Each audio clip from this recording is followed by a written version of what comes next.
Mic check. 1, 2, 3.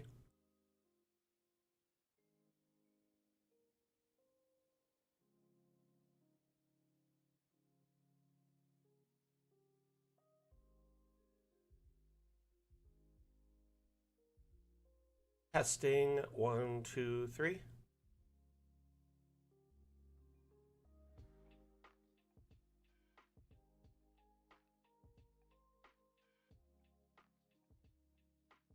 Perfect.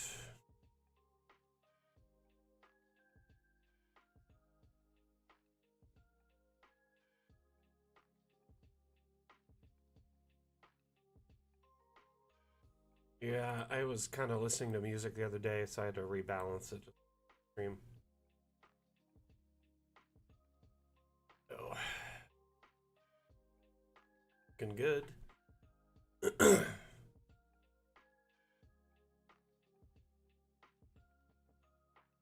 Hello, hello, hello. Welcome back to the damn stream. My name is Mac. I am the community manager for Dungeon Alchemist. Dungeon Alchemist is a map making tool available on Steam. Allows you to build maps in a snap and use them for your tabletop campaigns, primarily set in a fantasy setting. For those of you that are familiar with Dungeon Alchemist, today we're going to be talking a little bit about landing pages. I decided going forward with the damn stream, it might be kind of fun to pick a topic of conversation to at least start with. We may not be on that the whole time, but it'd be fun to start the stream with that and kind of discuss it and showcase some maps in that theme and go from there. Hey Jack, how you doing? So today we're discussing landing pages, which are a very unique type of map that can be made in Dungeon Alchemist. A landing page is exactly what it sounds like. It's sort of a loading screen for your campaigns, similarly to like when you load into a video game or, you know, a DVD menu, Blu-ray menu, whatever, that has the options to select through and different imagery, usually thematic to the scene or the movie or whatever. This case, a landing page acts like a sort of like a loading screen for your players with thematic imagery, items, maps that tie them to this scene. Often, DMs will use these as a way to better immerse their players by offering interactivity with their images, you know, past interactions with NPCs or maps, or highlight specific areas that they've been to and points of interest, things like that. So, and I've even heard of DMs. Hey, Jack, how you doing, buddy? What's new?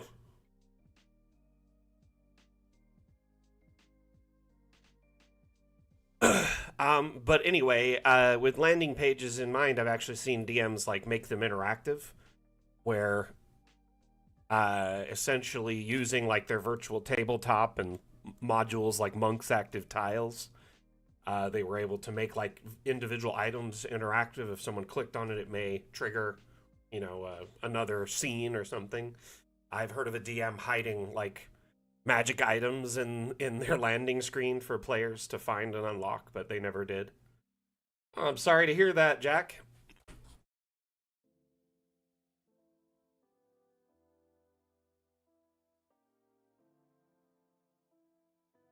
What you been playing as of late, my friend?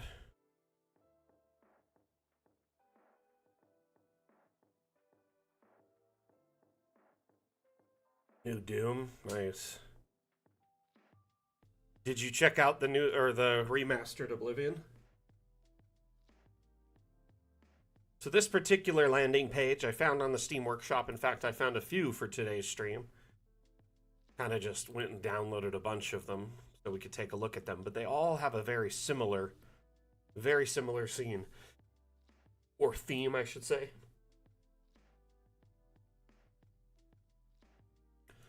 More often than not, you see items, imagery that is thematic to their campaign. So these are probably images of players in the campaign. Hey, did Steam ever load up for you, Atlas? Oh, it just did for me. I refreshed like 3 times in a row and it worked. I'm also getting TikTok as well, so we good across the board here. Just now? Okay, cool. It might have just refreshed actually, because I've been like hitting it once a minute for like the last 10 minutes. Well, 5 minutes, I guess I should say. Hey, Chim, how are you? Welcome back.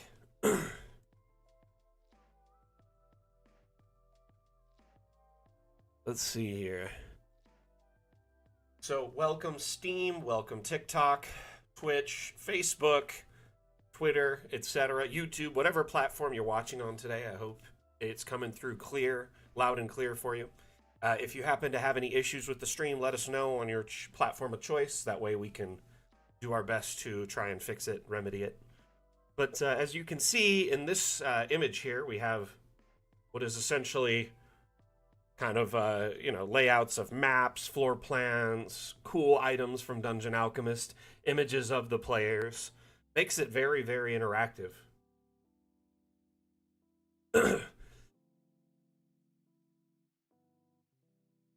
That's kind of always the way I felt about Elder Scrolls games. I don't know why, but they just don't grab me. And I understand that a lot of people love them, and they're like well loved. Like they're obviously popular for a reason, right?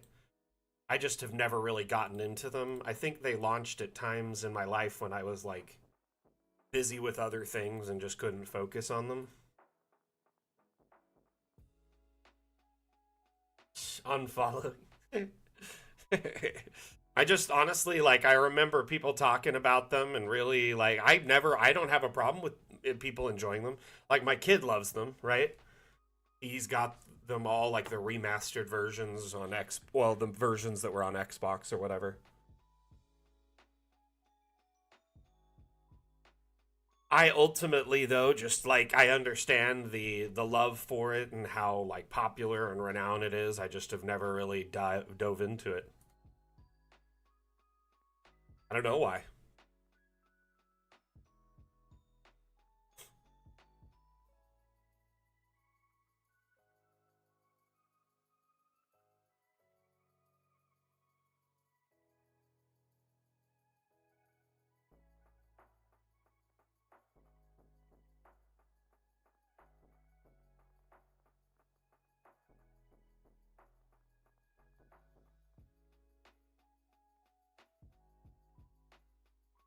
Honestly, like I get it. Like I understand it's a phenomenon. There's always games like that.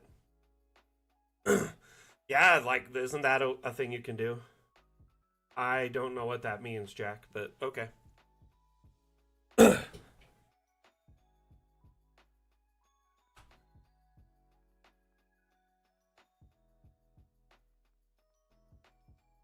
I like how sometimes if I tip my head just right, it looks like it just says seat on my chair. That's got to be hilarious. Like it's obvious, yes, this is your seat. Interesting. I don't know what that means, but I'm assuming it's a character in the game.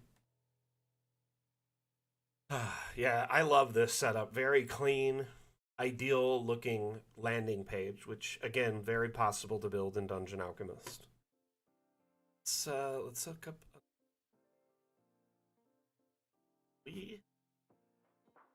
Francisco's got some really interesting landing pages, and I believe he was the person who kind of started the trend.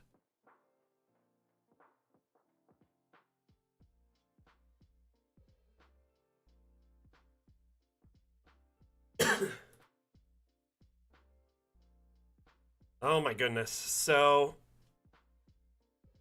my next session is like a week away. What's the new ETA, Andrew? Currently, it's just still Q2 of this year. Um, so most likely before the end of June is the outline or timeline. If it changes, we'll let you all know. Oh, I bet. There's a lot of cool stuff launching in the next update, so I get it. Very easy to be excited about it. Would you like to see some cool stuff from the next update while you're here? Hey, see you later, Jack.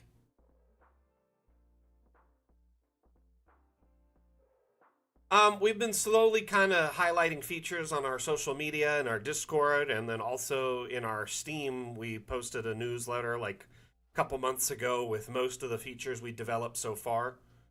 Um, but it's been a couple months since we've updated that, but there's been some progress towards like angled roofing and stuff like that.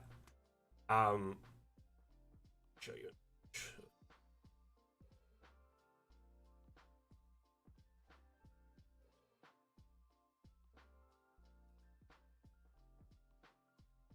But like as you can see here, angled roofing is kind of making progress. Here we have a thatch variant. We also have some tile and slate and all sorts of different things we've been working on.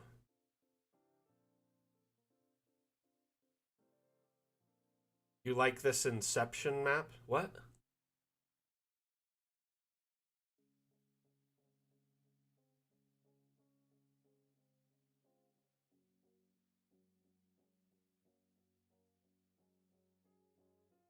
Oh, the map within the map? Yeah, it's nice.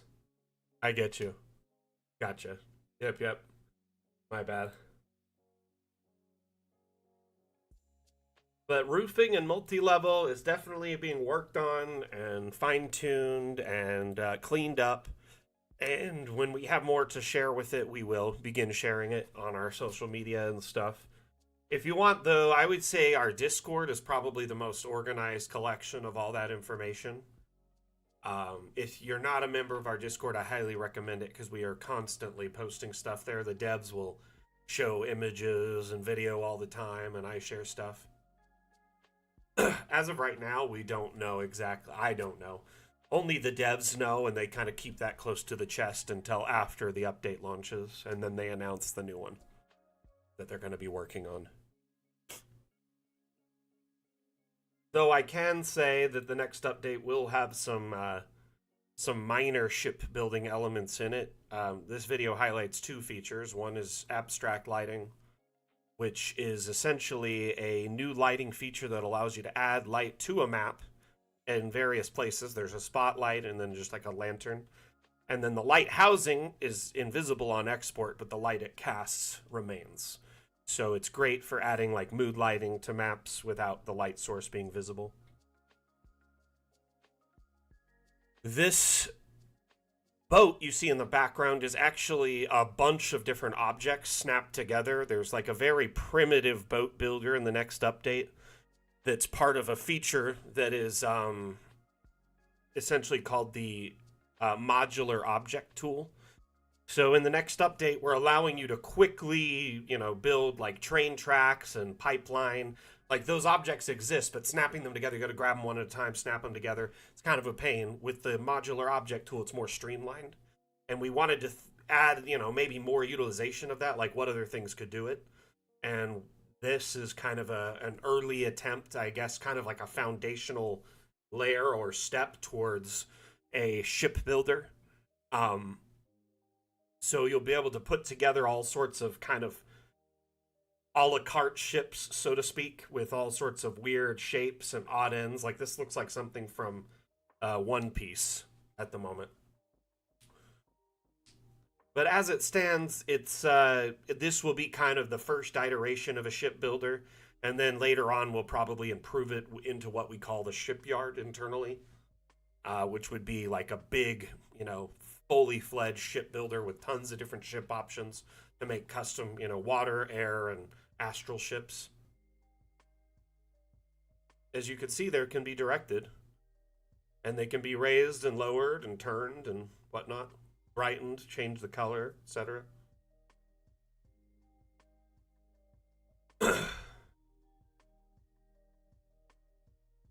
I don't know about anything with Fog of War at the moment. I can't really speak to anything about it other than they do want to, at some point, implement some sort of Fog of War.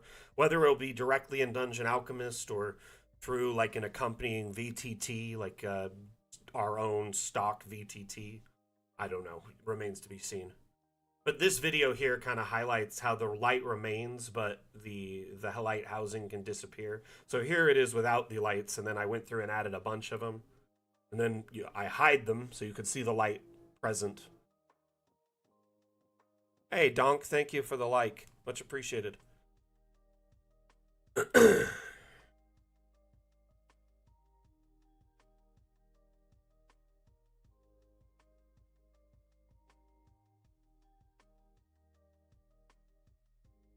But essentially, the lights are a great way to boost the light in a scene so it feels more natural, or like add light to, highlight something with like mystical lighting or something to that degree.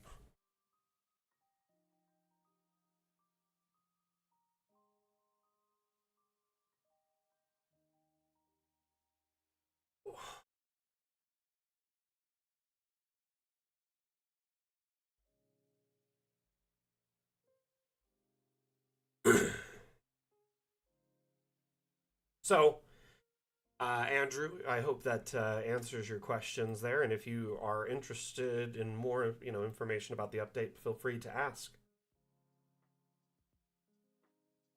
In fact, let me show one more tool with one more clip with multi. This is one of the coolest clips I think right now available for multi-level. That just shows how you can have like underground structures. Like here, it feels like a mine shaft or like a cellar. And there's like a river and a dock system, so it's like a little bit of everything. It's kind of neat. I really appreciate where they're taking this.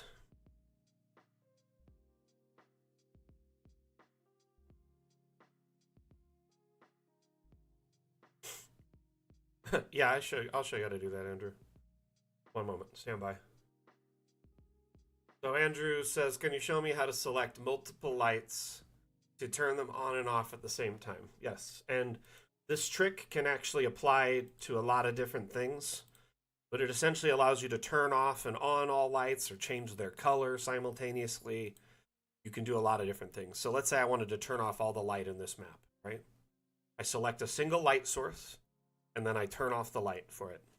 And then I type Control C or Command C if you are on Mac, which is the command copy, So Control C on Windows is, copy, and then Control V is paste. It's the same concept there. So you copy the properties of the object to start it. It says objects properties copied. And then you Control V and you drag across the map wherever you want to change everything. Notice it turned off all those lights. We have an update planned to kind of highlight water and give it more functionality, water at different heights, water effects, currents, etc. That'll be the Water Worlds update. So for now, really the best bet is to download something from the workshop that might fill the need, So if you click Steam Workshop and click Asset Browser, type like water, there might be something that can work here. There's waterfalls in here. For now, but yeah, that is something we plan to address in the future. I've seen people also do current. Let me show you something I saw on our Reddit actually just yesterday. Stand by. And hey, by the way, everyone, we have a Reddit, r Dungeon Alchemist. So, but if you look at this here, this is, done in Dungeon Alchemist, and all they did to make a current, this is just a PNG image of current. So I've seen this done in several maps to this degree. Essentially, what you can do is you have the Abstract Objects tool, which is under Objects, Abstract. Here, I turned on the highlighter to follow this easier. These green kind of objects, especially the ones on the floor, you can insert custom images into them, so they likely just inserted it like a current, or it looks like currents, like a rip current from a ship, and it's literally just a PNG of it, so it's blank all around except for that. And then they disable collisions and scale it up to the size of the map. You can insert pretty much any image you want in here. Here's pretty easy to do, but when it's a PNG, it acts much more interesting in that. Here, I'll just post one that I have. I don't have currents, but I do have, like, say, magic circle. So the magic circle could be on the ground here, and it's got, it's a blank, well, it's a PNG with all of these areas as transparent. Hey, Mondu. Those waves are in the workshop? Oh, really? Didn't know that. Let's check. Waves. Hey, they are. Oh, those are on the workshop. Cool. So, type wave. In the search bar on the Steam Workshop in the Browse Assets section, there's a ton of wave foams that allow you to kind of add current. And if you mix and match them, you can get all sorts of use out of that. Additionally, if you type ship or boat here, there's hundreds of options available that have been shared by our community. Under boat, a couple dozen, but under ship, there was close to 100. Both, fantasy, some of them can be, airships, some of them are sci-fi, all sorts of different things. Some of them are items for ships. I highly encourage anyone who's looking for objects that we don't have stock in our menu, click on the Steam Workshop tab, click Browse Assets. Because from here, you can search names of assets and try and find almost anything. There's 9,300 assets shared by our community. Almost as many assets as there have been maps shared.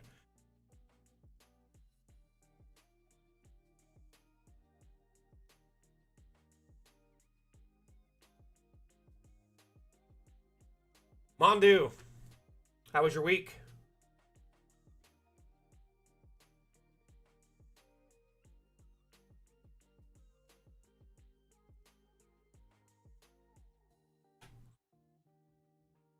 Oh, nice. Do you like surf or boogie board or something, Chim? Wakeboard?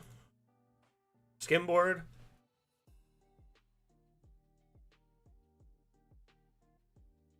All of the above?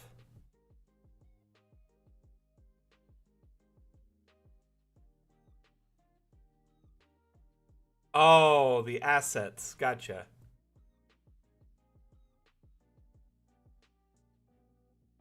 I thought you meant like I've caught all those types of waves surfing before. I was like, oh, cool. Misinterpreted that completely. You did? Nice, Mondu. Is it on the workshop? I like this X mark the spot map. Iconic.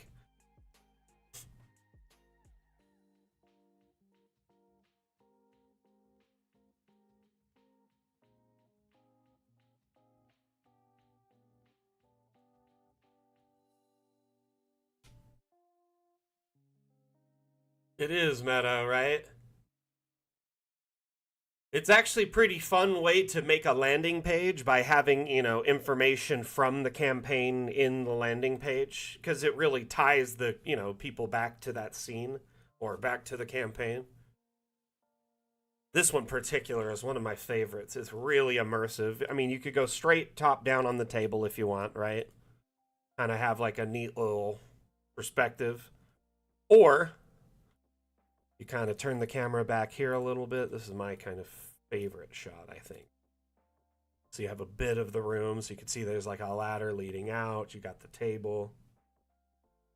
The pretzels, yeah. The pretzels make it, right? Honestly, I really do appreciate little details like that.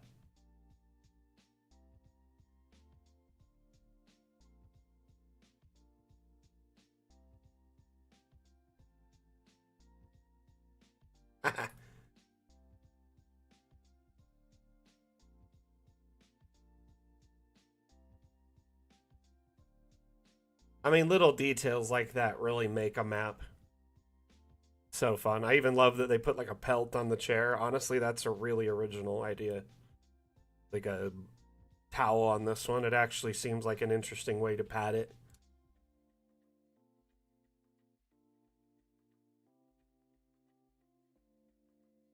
It's funny how that's just so synonymous with Gandalf now that it's called a Gandalf pipe.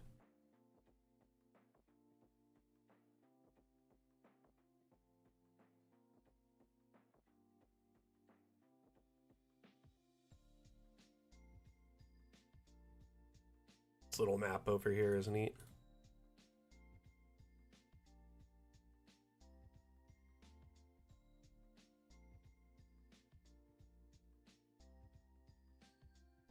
Alrighty. Let's take a look at a couple more.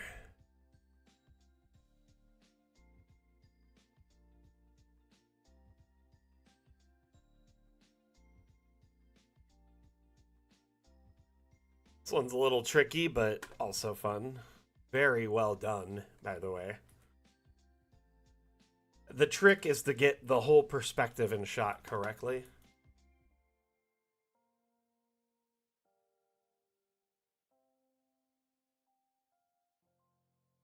Kind of like that. So you've got the code on the desk there.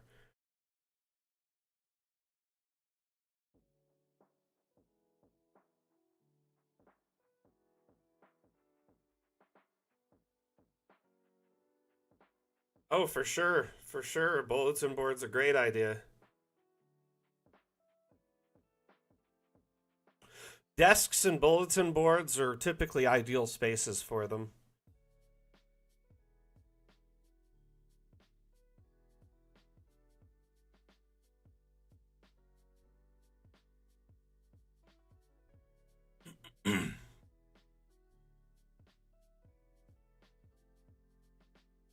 You did a great job on this one, Dyson. Very cool.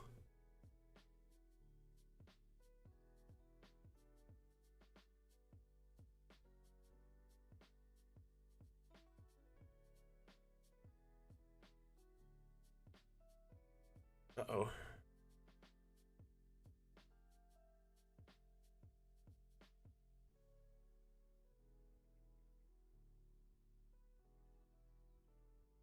I made the mistake of exiting the camera.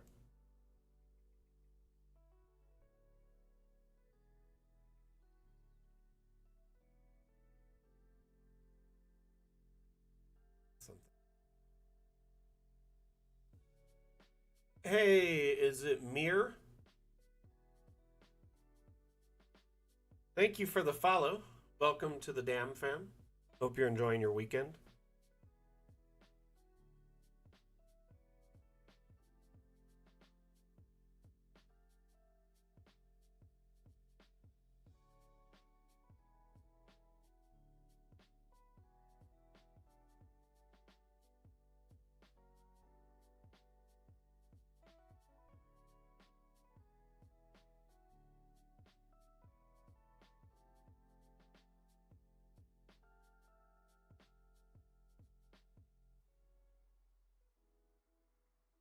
Yeah, I really like it.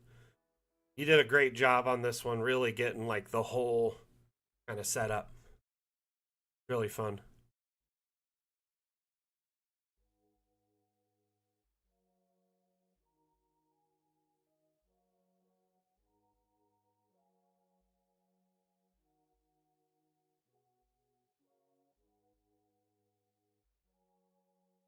Nice.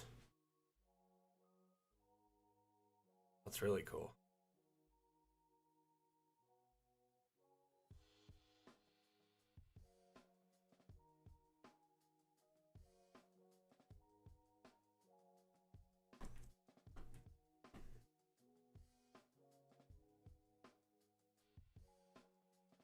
Glad to hear it. Glad to hear it, Mir.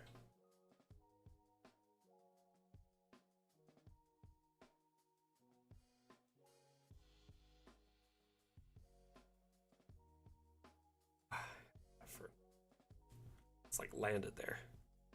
So, have any of you, raise of hands here, have any of you used a landing page in your campaigns?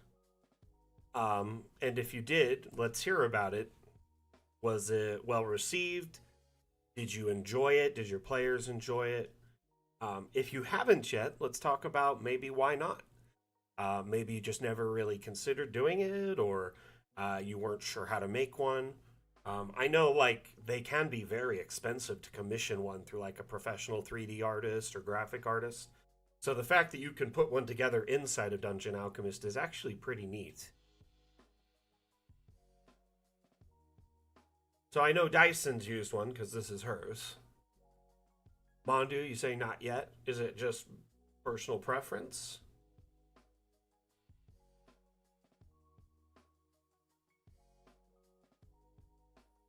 Oh,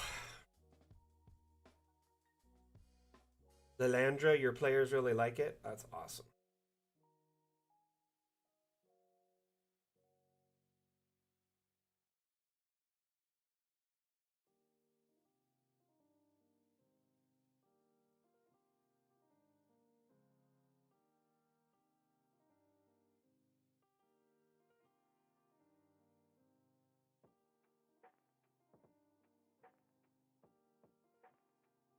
Nice, cool.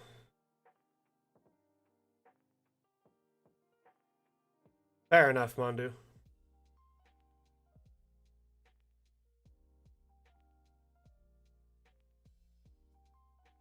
That's really cool.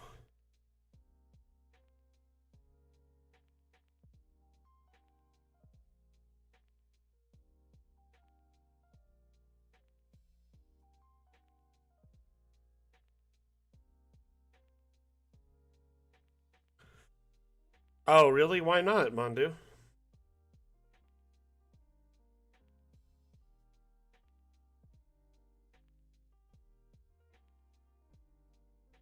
Like you could do like a looped clip or something of a scene like this, like as a tile or something.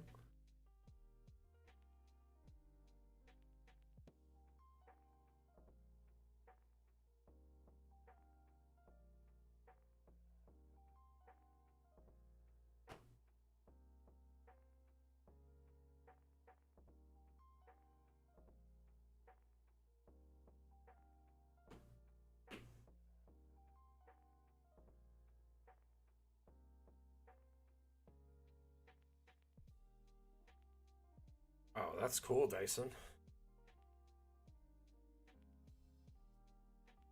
Hey, AJ, how you doing?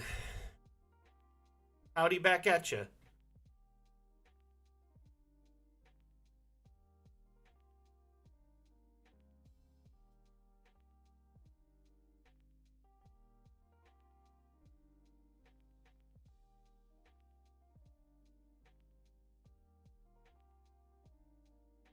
This one's actually pretty good too.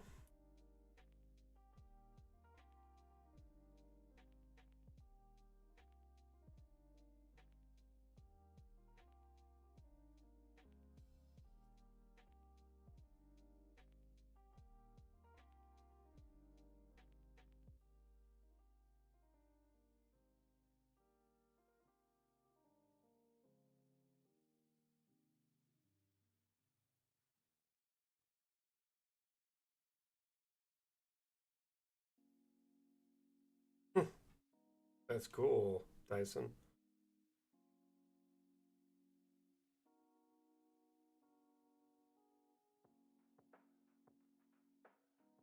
Oh, really, Mondu? Huh. That's a pain.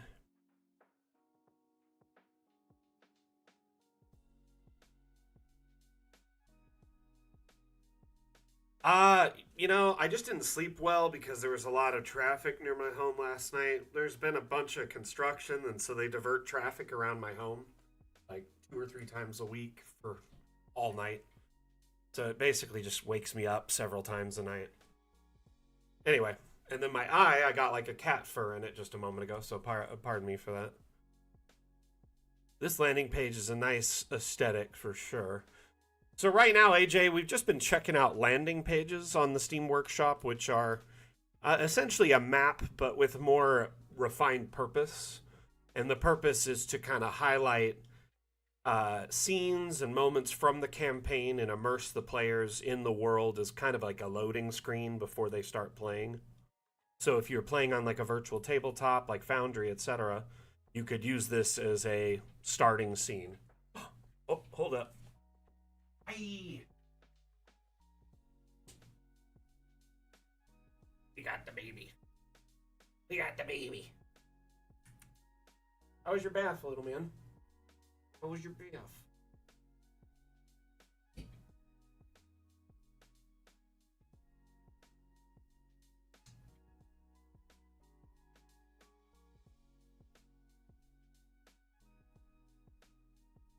Anyway, for those who don't know him, this is Seymour. He's a bit of a stream celebrity. He pops in a couple times a week to say hi. Right now, he's super focused on Mom, who's over there.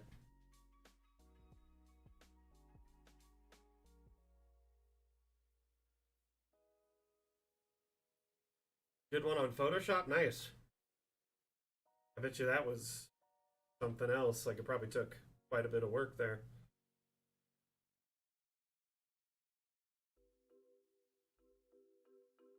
Also good.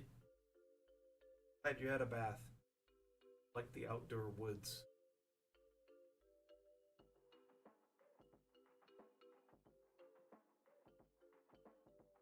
He's a good boy.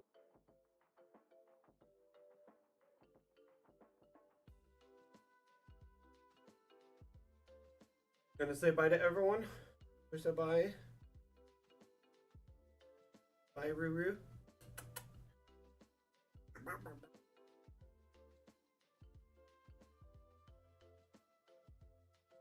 Howdy, howdy. Oh, there's a good boy.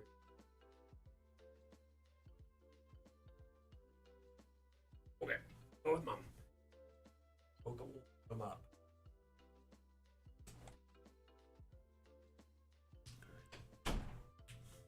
When he's being held, he's very quiet. But otherwise, he barks all the time. He loves, like, yipping and playing and, like... But he's very chill when being held, or when we tell him to be quiet. But, like, if someone knocks at the door or something, he'll go bark, you know, like normal dog stuff. But for the most part, he's generally well-mannered. But he does dog stuff, you know? Dog things.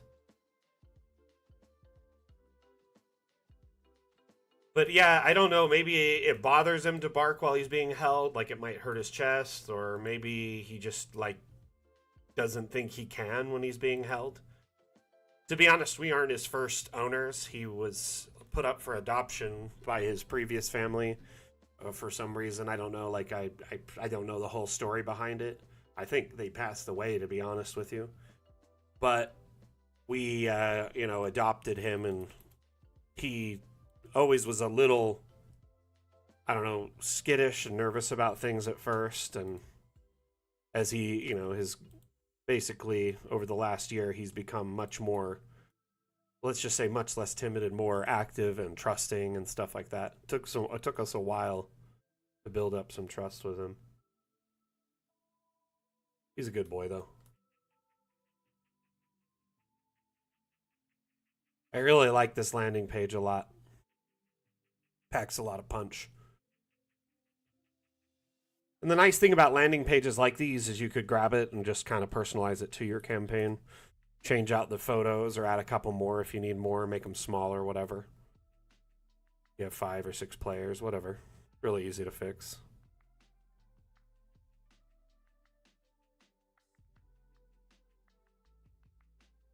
Oops. Anyway. Very cool. Well, we spent about the first half hour, 45 minutes discussing landing pages and looking at them, highlighting them. I think I'm going to start showcasing non-landing page maps.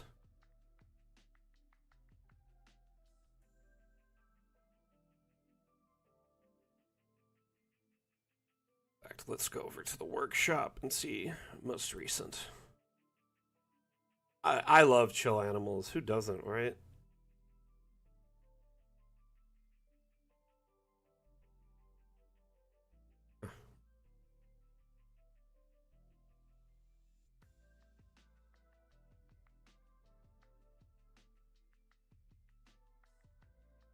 Let's check this one out.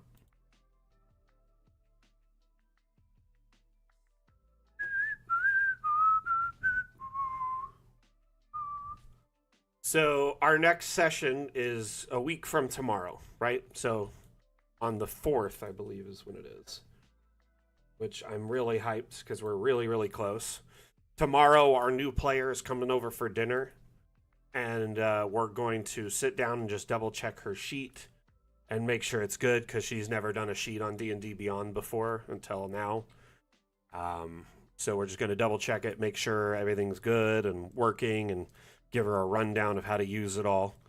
But I think overall it's like we're pretty much prepped and good to go with a new player, which is awesome. Really excited to bring someone new to the table who is positive and let's just say less toxic. Other than that, though, I am very excited for our next game, which we are like in these like dock warehouses taking on a bunch of dudes and also potentially chasing like the boss there, you know, around through all of the building. I don't know. I think we're gonna try and do like a persuasion or intimidation check to get them to stop fighting us.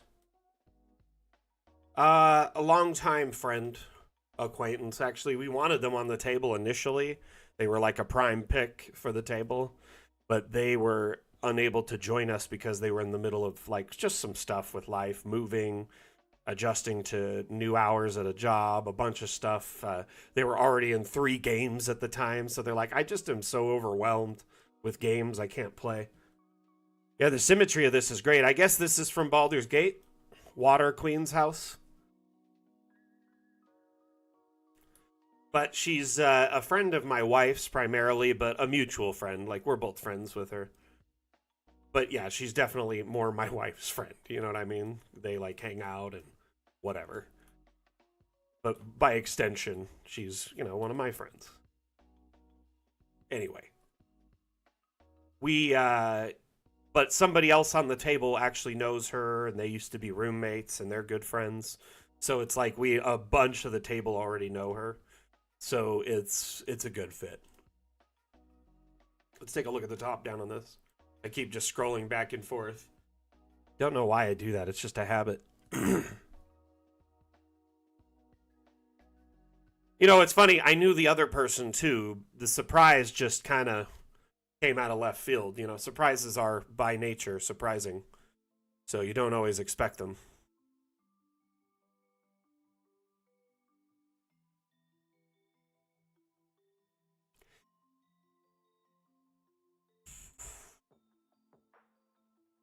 I think they were just really good at masking and hiding it on, you know, in our games. But then when I hung out with them offline, that's kind of when the veil dropped and they kind of let out their kind of personality, so to speak.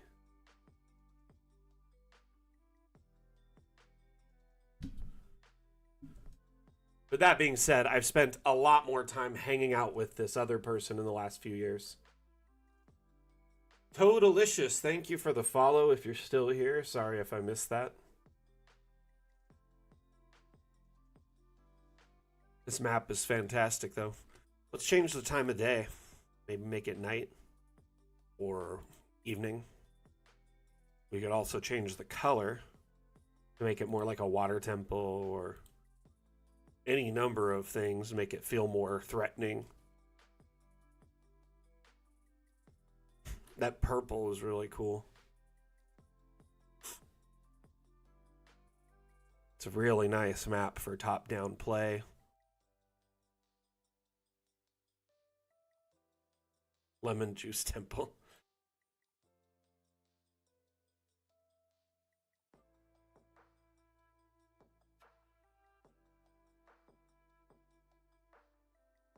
"45 years dungeon!"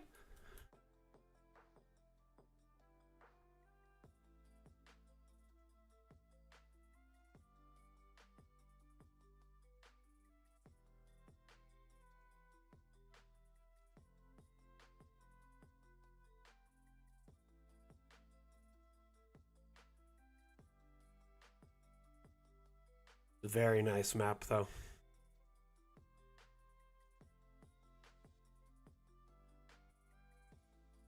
I'm partial to the Twilight kind of purple color. It's y'all's favorite that I threw on there.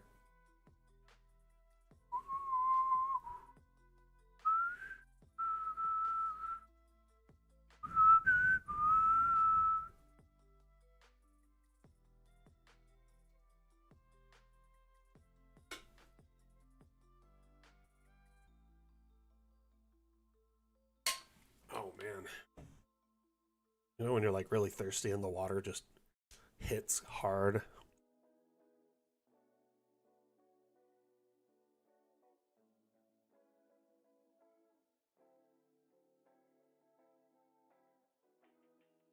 Yeah, I also kind of lost a friend in the whole thing too, so it was a big bummer, especially after reconnecting with them after like years of not really, talking because I moved away and we just fell out of touch.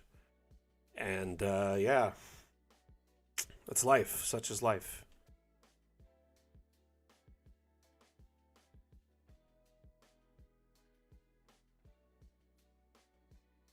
Let's throw a token in here, see what it looks like. Maybe this Dragonborn wizard. Ooh. First person view is nice. I can't wait for like roofs and ceilings and multi-level. It's gonna be so good.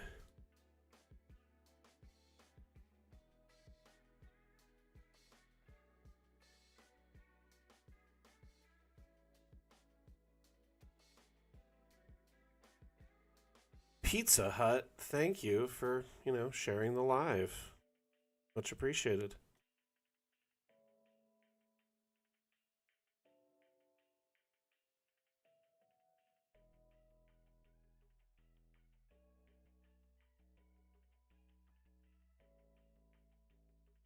Hey, Highland Lass, how are you? Welcome back.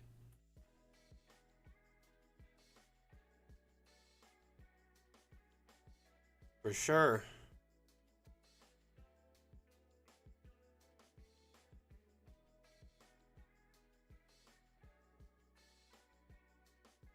Hey, Pizza, thank you for sharing, but that's plenty. That's more than enough. Much appreciated.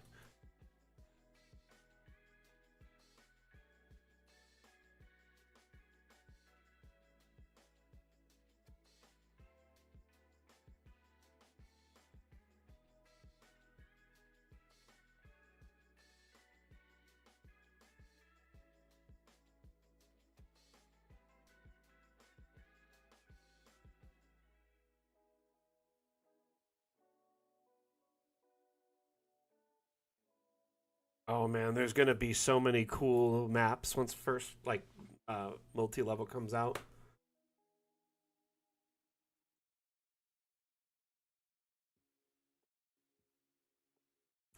Oh my goodness, Island Lass. Sounds like you've been busy. What does puggled mean?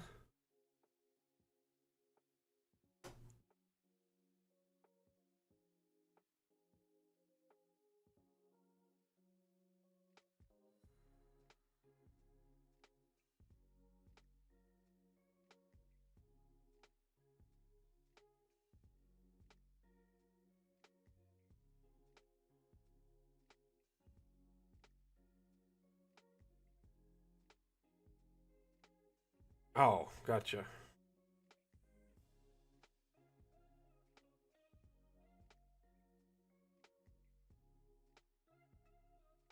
Interesting. You learn something new every day.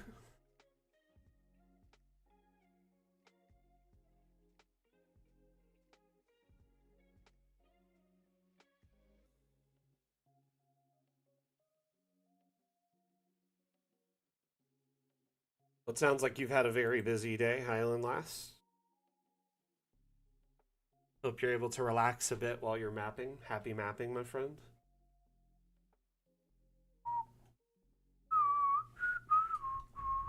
Oh goodness, this is going to take a moment to download some assets. So while that's downloading, let's look at some clips from our next update.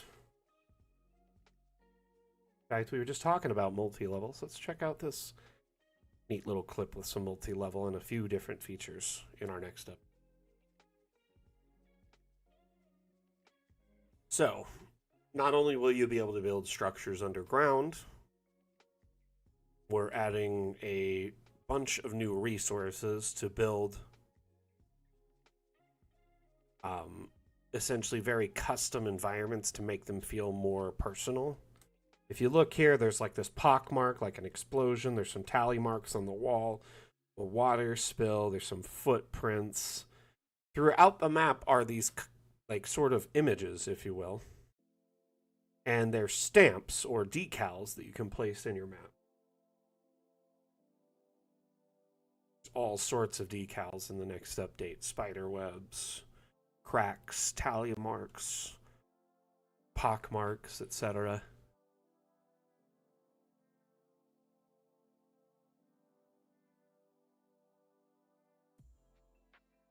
But this new feature is going to allow you to customize your environment at like an impressive level of detail.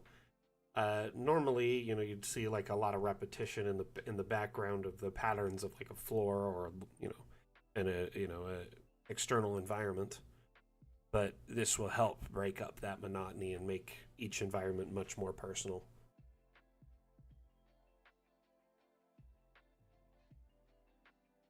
Hey, Emil, how you doing, bud? Welcome back.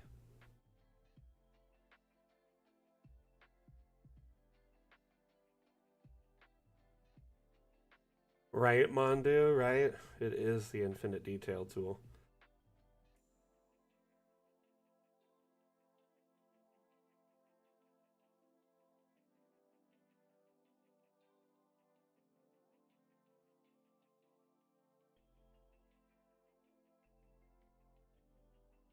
Got this clip on repeat, so you can see it a few times, but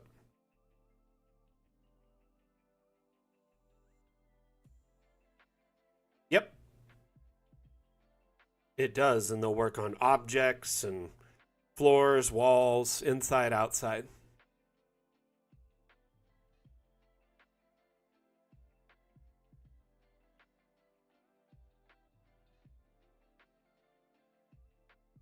Quite cool.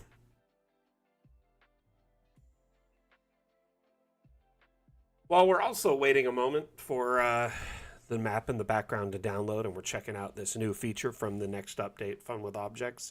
I'd like to remind everyone that the Fun with Objects update is most likely going to release in Q2, so before the end of June is the kind of window we're looking at right now.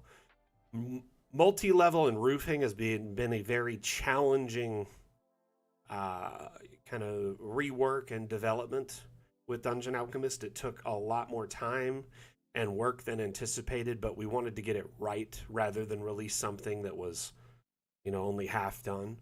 So I think it's in.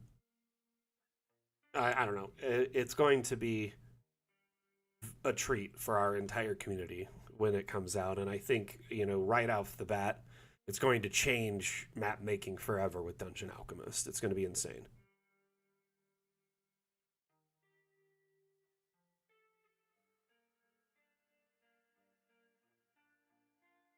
Oh, the workshop, all the maps that'll be coming out after this update will be nuts. Is this haunted tiny glade or something funny? So, Dungeon Alchemist is a map making tool that allows you to build maps for tabletop games, primarily like Dungeons and Dragons, Pathfinder, etc. Mainly games set in a fantasy setting. So hence some of the like haunting here. This is just kind of a ran down shack in the woods, so to speak. But we're actually showcasing features from our next update, which allow you to essentially add more custom detail to your maps than ever before. I wouldn't really compare us to Tiny Glade, though it is a similar kind of concept. I would say we're more like Sims meets Baldur's Gate.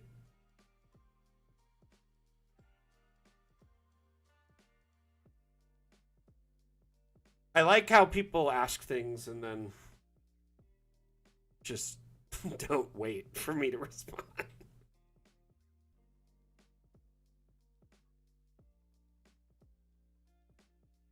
I tried. Tiny Glade's an interesting app. I'm not really sure of the purpose of it. I guess it's just for fun.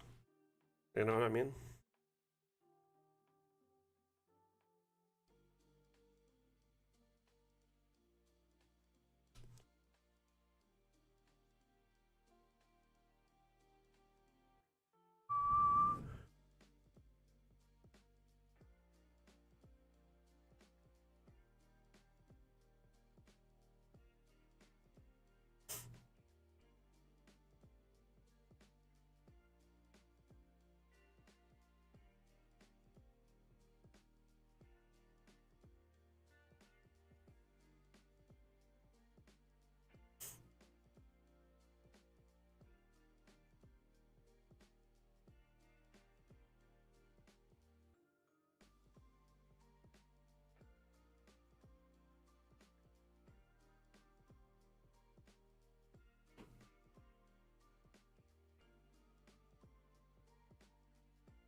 Hey, it's finished.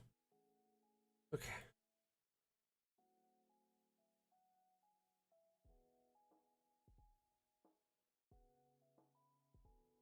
Dang.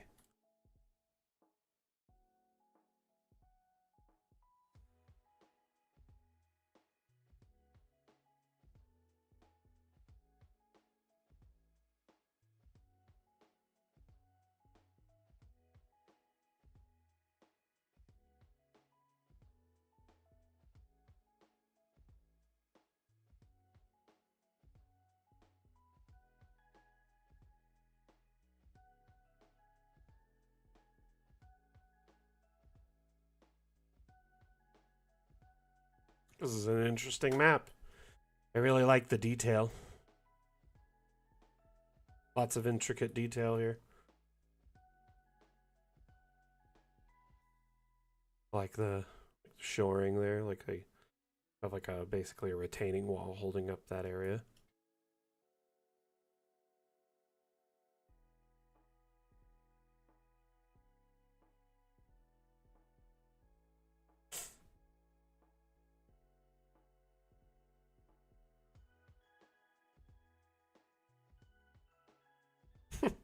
I really like the large banana.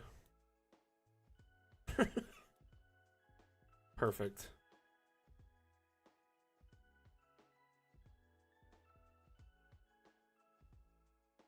Oh, interesting. Never noticed that. Or I didn't notice that. There's also some on the side here. Looks like a blank chain. They made it brown. Like an STL chain. Which chain's underwater too. You know, in some like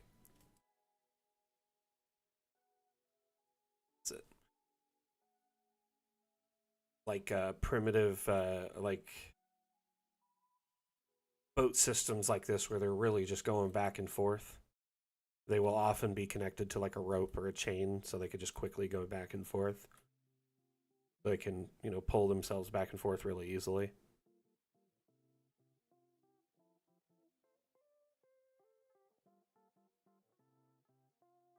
Like a ferry type system where they're just constantly ferrying people and goods back and forth. Whoa, looks like someone got a few sharks.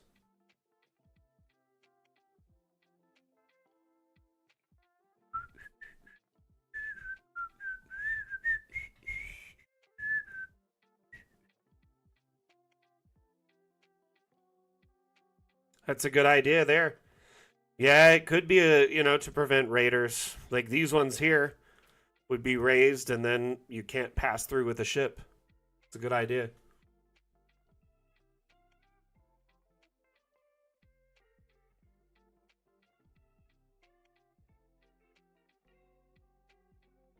I really like this. Like the pipe in the water here with like the little walk down area. Though I'm wondering what this water is. Is it a spring or is this sewage? Because probably not fun to bathe in the sewage there. Don't like it. Lots of detail for sure. The creator of this map, Couch Warrior, they've been throwing up a lot of really cool detailed maps as of late. Seem to be finding their groove, so to speak.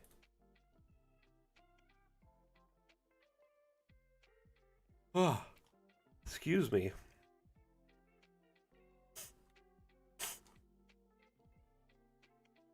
The mermaid statue is clutch, actually. There are cannons here, so these, you know, being to, you know, actually defensive chains makes a lot of sense.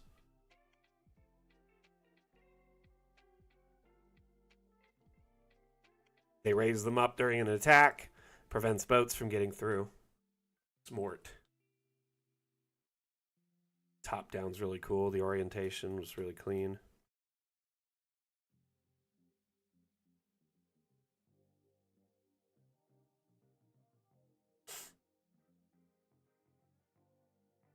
Say what, Bridge ID? Definitely taking advantage of the layers system.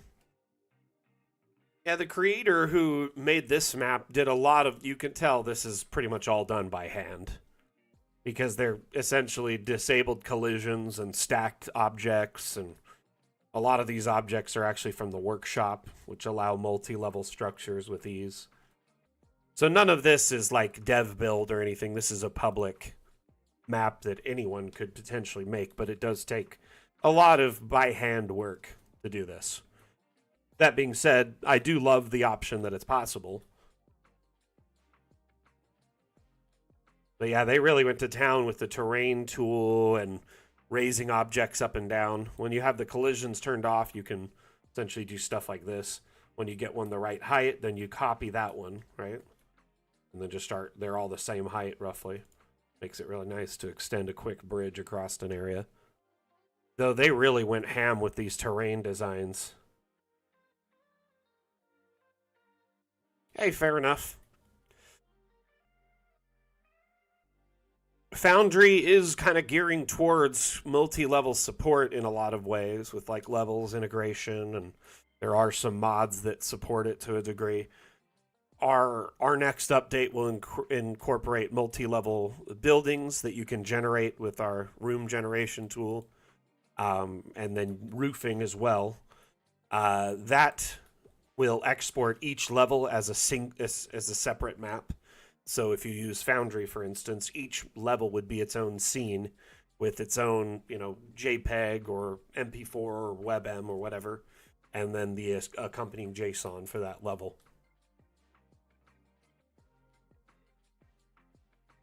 I think my favorite part of this map is the banana. There's always money in the banana stand.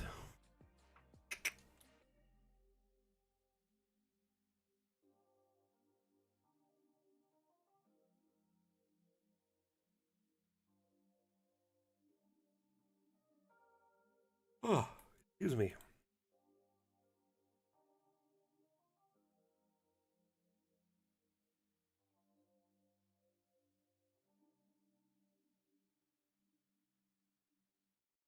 I feel like this map is meant to be traversal. Like none of the interiors have anything inside of them. They're all like surface detail, right?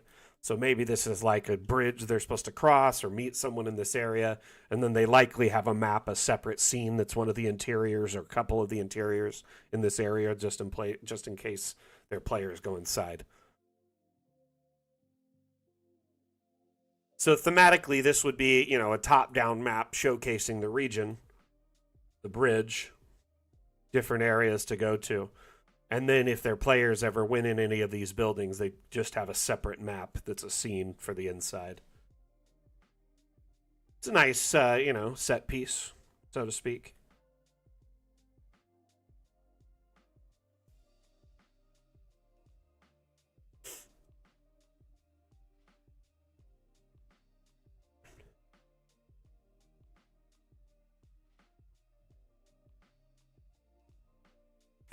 I think the creator of this map did a great job. Lots of little detail, brings the place to life, makes it feel lived in.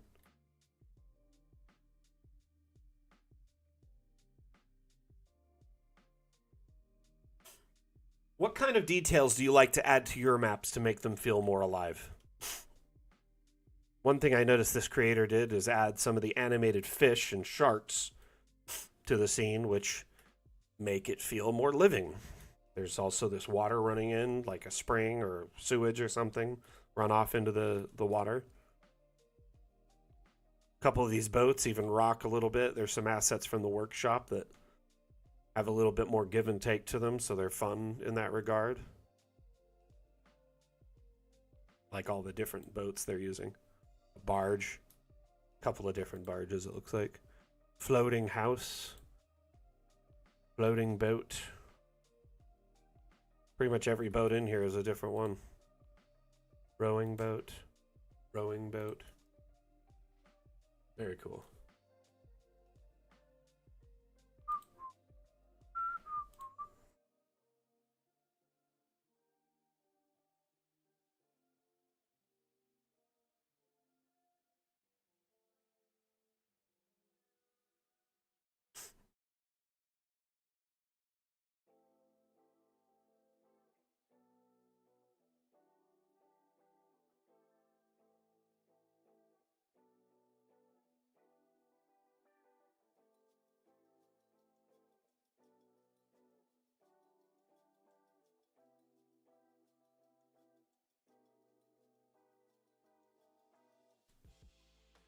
Shrubbery, mostly. Shrubbery.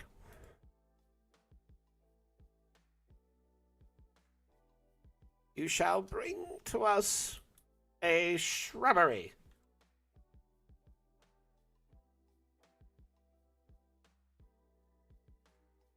I think this map is very cool.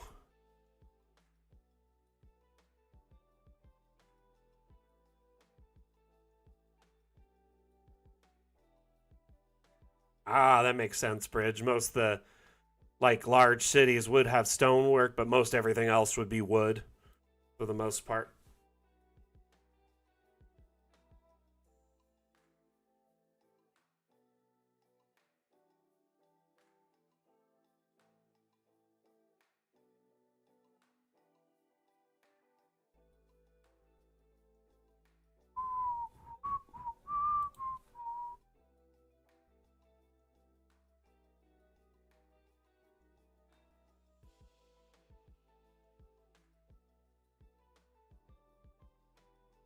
While we're waiting, we'll pull up a clip. Hopefully. What's going on? There it is.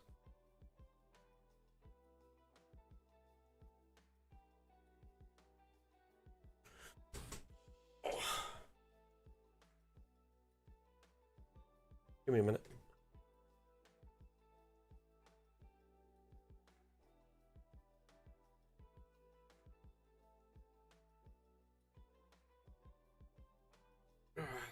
Got a package delivered to my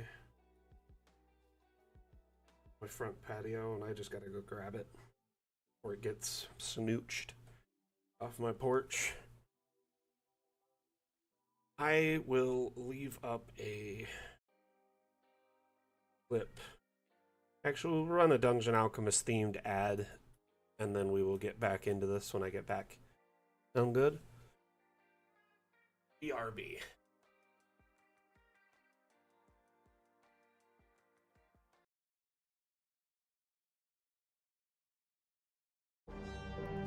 Dungeon Alchemist is an AI-powered map-making application that allows you to make amazing maps in just a few clicks. You can then easily print these maps and use them in your role-playing games. Or you can import them into your favorite VTT with walls and lights configured for you. Here's how it works. First, choose a terrain for your map. Then pick a theme. How about an old-school crypt? Or maybe an abandoned mansion? Just start drawing rooms, and Dungeon Alchemist will place all the walls, floors, doors, objects, and lights for you. Each new room is generated on the fly and is completely unique. Yeah, we do all the grunt work for you, so you can focus on creating. Changed your mind? No problem. Swap out the theme of an entire room with a single click. Is it a garden? Nope, it's a hovel.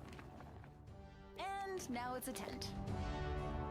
Everything in Dungeon Alchemist can be adjusted. Release your interior decorator and go wild. Recolor potions. Mess with the light.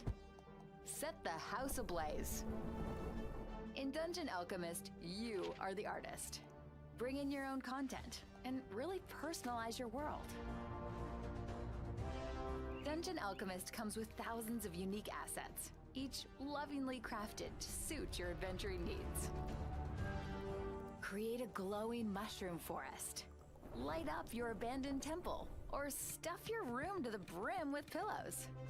Build an entire world in seconds and reshape reality to your heart's content. Once you're happy, bring your world to life and explore your map through your player's eyes.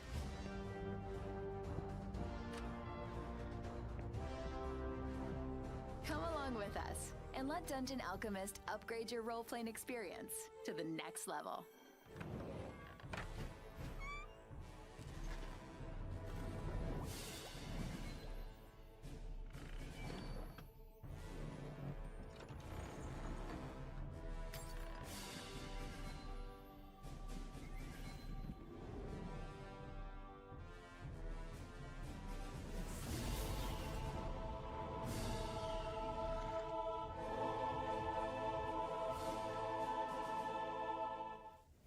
Dungeon Alchemist cannot be held responsible for any bodily harm, injury, loss of limb or loved ones, poisoning, curses, level drain, elongated limbs or toenails, death or undeath your players may experience from their character's use of this product.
Sorry about that, everyone.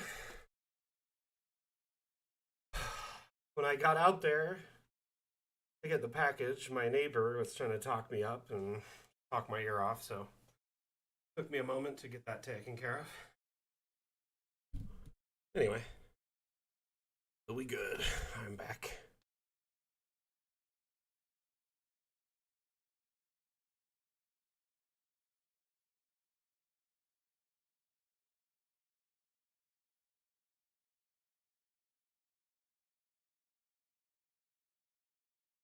This map is really impressive.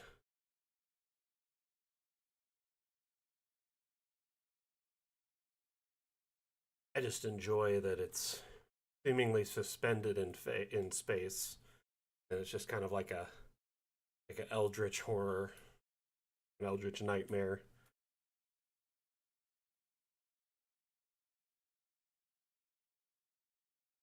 Y'all hear me? This is Eriku.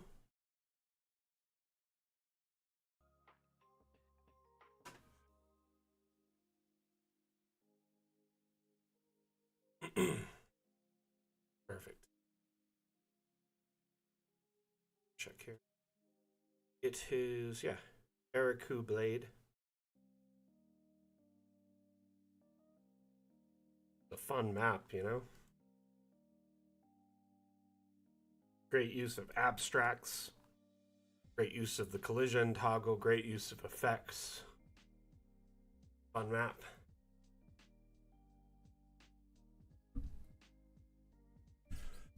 Fun. Do it. Do it. Your players will love it, I'm sure.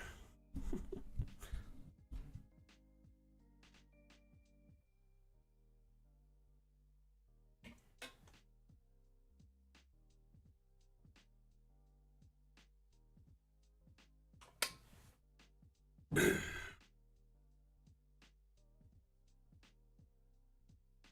good looking map.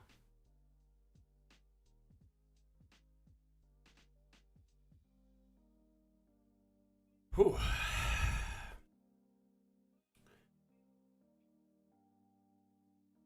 My neck is hurting a little stiff, if you will.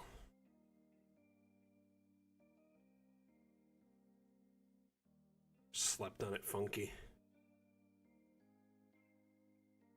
You know how it be sometimes. I feel like ever since I've turned like 25, there'll be like a good chunk of my sleep nights. If I just sleep slightly off-centered, I wake up in agony. And I'm like, getting old has never been fun.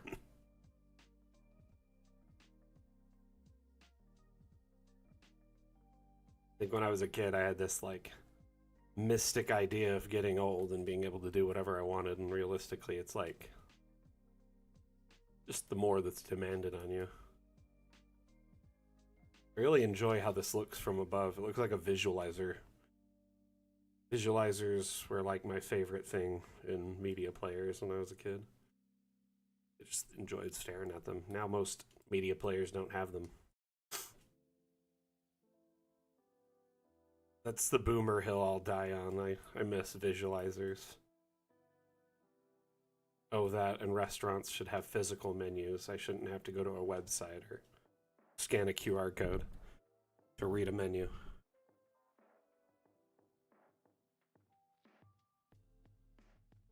The millennial hill I'll die on.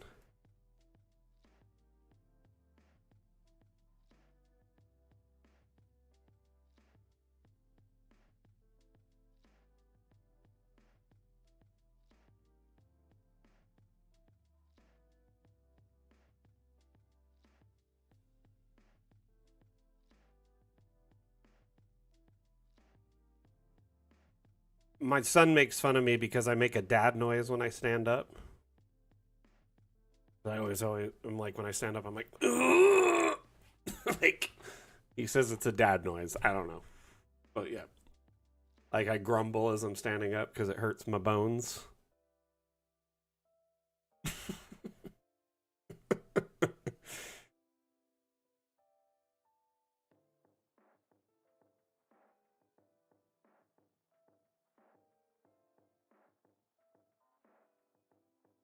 Honestly, I made like the worst possible age noise there. Sounded probably slightly worse than it should have been. I kind of see this as like maybe the prison of like an eldritch horror. And it's like it can't leave this place, but it was trapped here and people are trying to free it. Like a cult or maybe a bad, like a horrible wizard or like a warlock or somebody. Just somebody evil's trying to free it.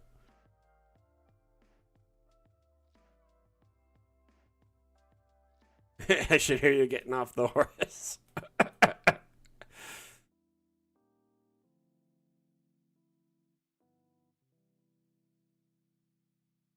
Just sounds like when you the sound it makes when I throw my laundry in the corner. It's like that's how I imagine it sounds. If I had to get off a horse, that's what it sounds like. Oh my goodness.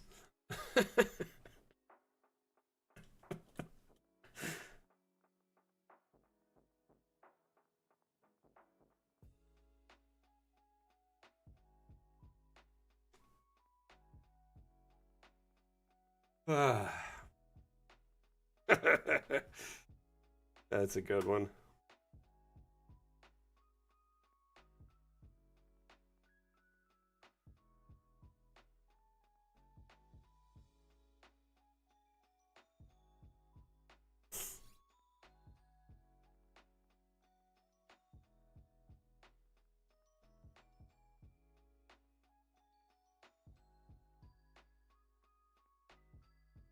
I honestly think this would be a cool like desktop background. It's like on a loop.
Sorry, one moment.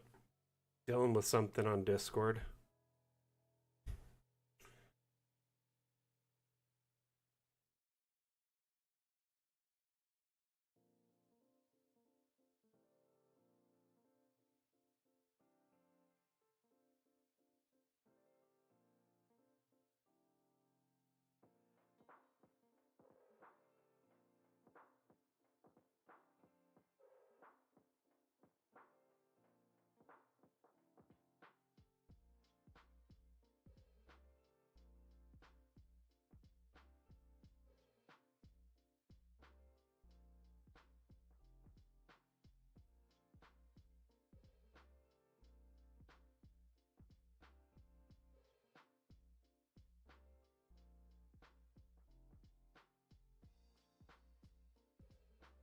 Okay.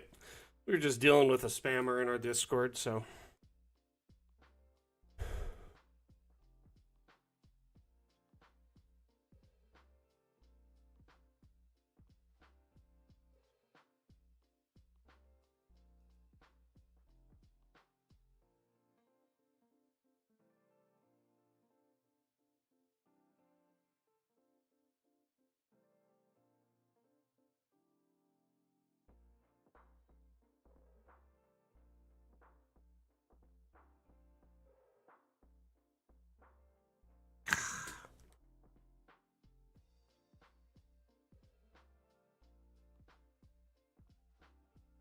I love two-factor authentication, but at the same time, it's always just getting in my way. Which I'm sure, somebody who is trying to break into my stuff, it's more inconvenient for them, so it's great.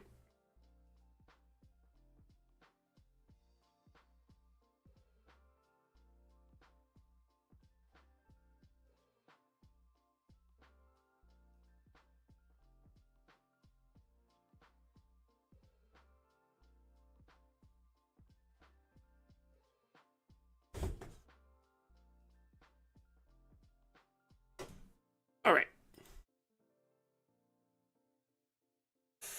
No, so basically, people will join our Discord maliciously with the intent of DMing people there and trying to get commission work out of them. Or even worse, they're trying to take control of your account or your computer through malicious means by getting you to open some sort of link or program, exe, something where they can take control of your account. So essentially, we're constantly kind of dealing with that, and Discord gives us alerts that show us when people are like sending excessive DMs. So it like lets us know. And if they've only joined the server within like the last week and they're already sending excessive spam and DMs, it's a pretty good indication that they're just pinging everyone being like, "Hey, can I get a commission from you?" Or, "Hey, can you, And while we understand people trying to commission their work and get art sold and stuff like that, going about it that way by essentially, forcing advertising on people in the server who aren't looking for it is not a good way to do it. And in our server, we allow people to, advertise their map making. Anything Dungeon Alchemist related can be shared in the self-promo channel of our Discord. So we even allow people to do some, if you're making maps, selling them, or if you're essentially have a Patreon, or if you're a streamer, content creator, if you have a campaign using Dungeon Alchemist, any of that stuff can be shared there.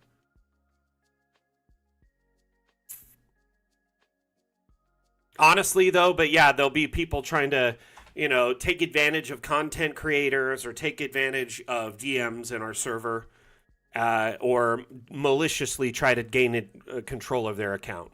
So first and foremost, I encourage you all to have two-factor authentication on your Discord and any account you can for that matter. PayPal, bank, anything you can, get two-factor. Email, do it. The other thing to consider is, if you, take your personal security seriously and personal privacy seriously, if you don't want people DMing you on Discord, you can actually set your DM status to be like friends only. Or DM requests, or no DMs even from anybody. So you can prevent it entirely if you want.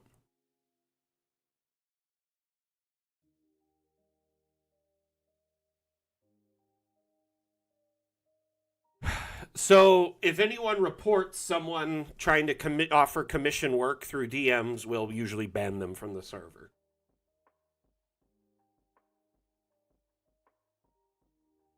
We usually just ask that you show like a screenshot of the conversation so we have it for our records.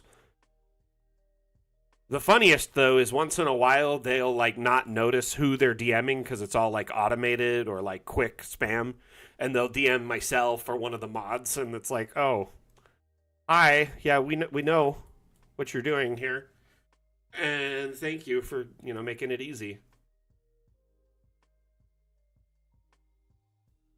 Wherever there's like large groups of people, social media, Discord servers, forums, there's always going to be people trying to manipulate it and game it for their own personal need or personal reasons, and mainly money. Honestly, like, I cannot imagine anybody doing that commission thing really getting any work. Like, it maybe only works like 1 in 100 or 1 in 200 plus times.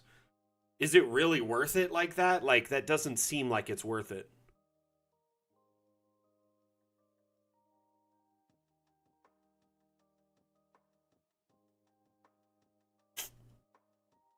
But yeah, we're always trying to like kind of stamp out, spam and phishing scams and things like that in the server. So if y'all, notice something like that, let us know.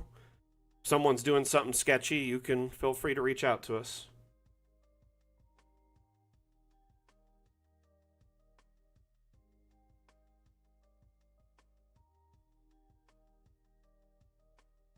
Check out these slums.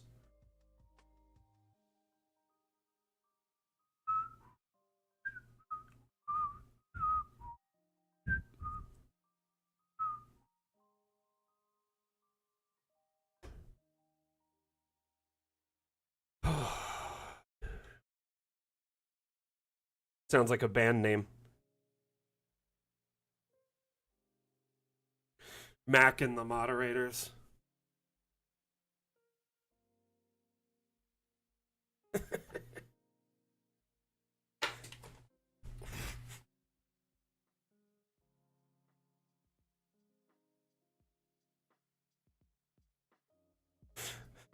You can call me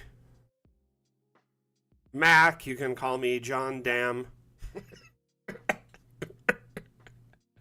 Not to be confused with John Claude Van Damme. It's John Man Mac Claude Dam. I don't know.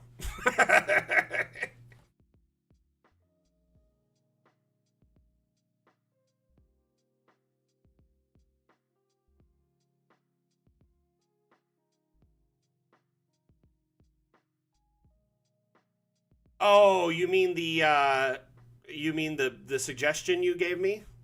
You know, I threw it up for people to use it. The like revival one, is that what you mean?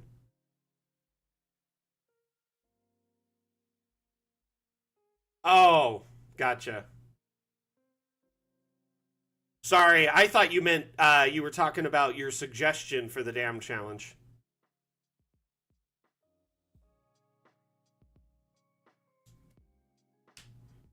But I did bring that up as an option when we were coming up with them, like suggesting them.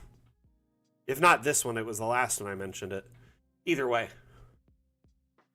Man, this is taking forever. What is up with the workshop today? This is not my internet. If it was my internet, the stream wouldn't be running right now. Like, there's no way the stream would run on internet this slow. So, it's definitely Steam.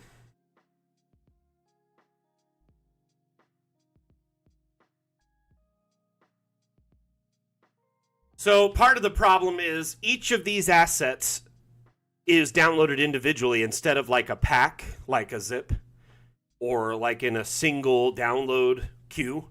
So it stops and starts and initializes and verifies the downloads each one at a time. And then if Steam is throttling us at all, that like gets in the way. Like, let's take a look here.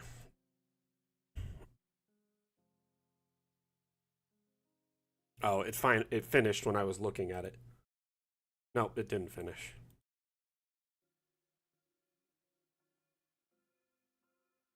Basically, it is like that in a way. It's essentially like, imagine you are filling a pool with water, and then every increment of water you stop, turn off the water, and then turn it back on to keep filling it.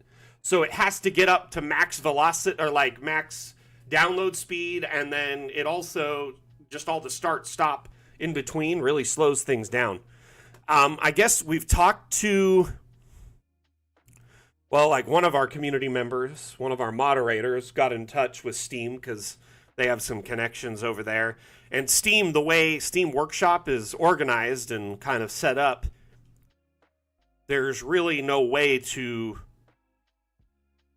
like put split objects into a single download like a zip, because each of the assets uploaded to the workshop, they're essentially their own mod. Okay, every map is its own mod, and every time an asset's in it, those are its own mods. So like typically when you upload a mod to the workshop, it's like an executable or like a zip file that attaches to an app, right? But because you're downloading 3D models, individual 3D models, hundreds of them, or a map file with hundreds of individual models, each of those are treated like a separate mod.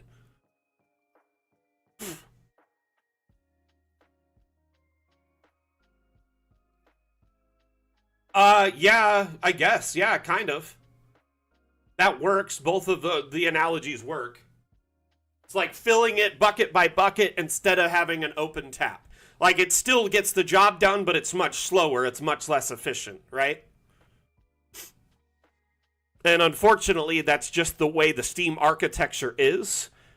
The only way I could foresee us working around it is if we change the way we interface with the workshop and say if you uploaded a map that had dozens of assets in it, it put them into a singular zip file that you had to download and extract. I don't know if we could do that on our end, though. Like, I don't know if it's possible. It would be amazing, though, because then it'd just be one download covers everything. Yeah, a queue system would be great. I don't think Steam supports downloading more than one thing simultaneously either. So it's kind of like Steam's archaic system mixed with our kind of weird need for like hundreds of thousands of downloads, say 100 downloads per map sometimes.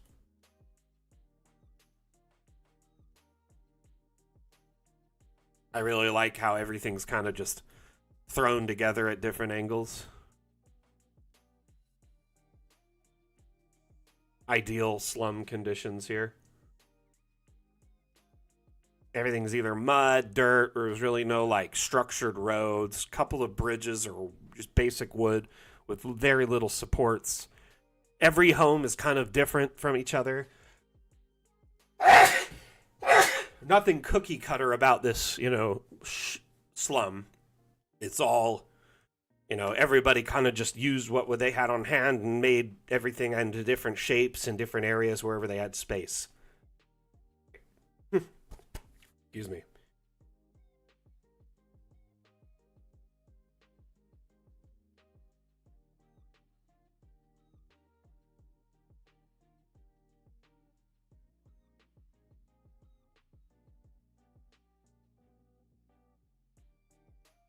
Okay.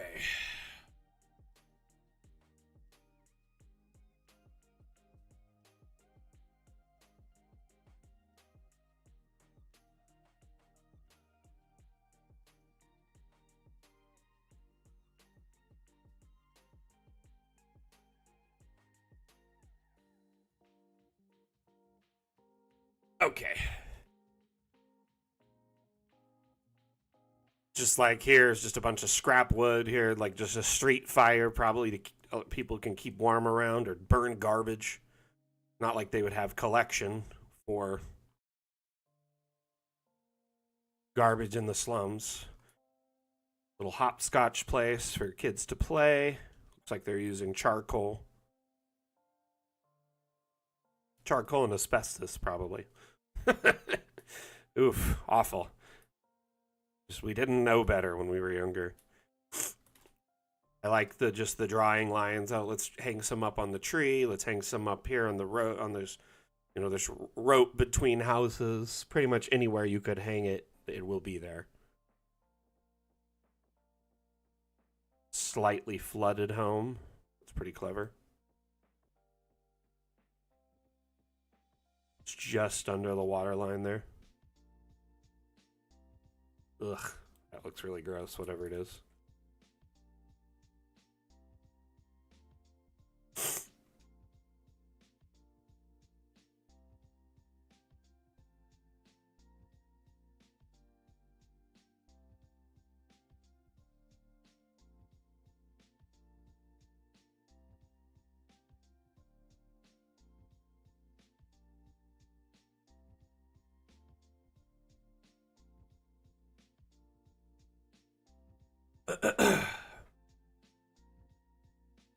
Thank you for all the likes, TikTok. Much appreciated.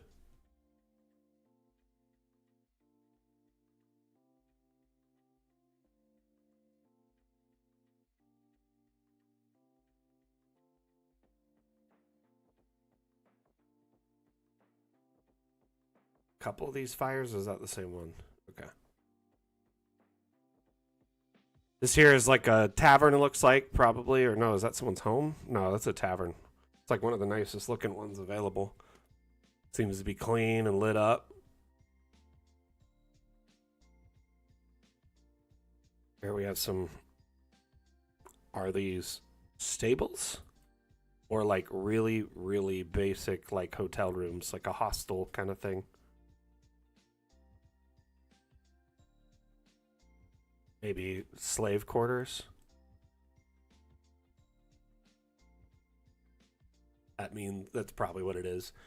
Sad that wasn't my first like inclination. Like I really don't go that evil often, nor would I consider something even like that. But yeah, that's like probably what it is. It doesn't look like a stable because like why would you bring an animal in through an area like this?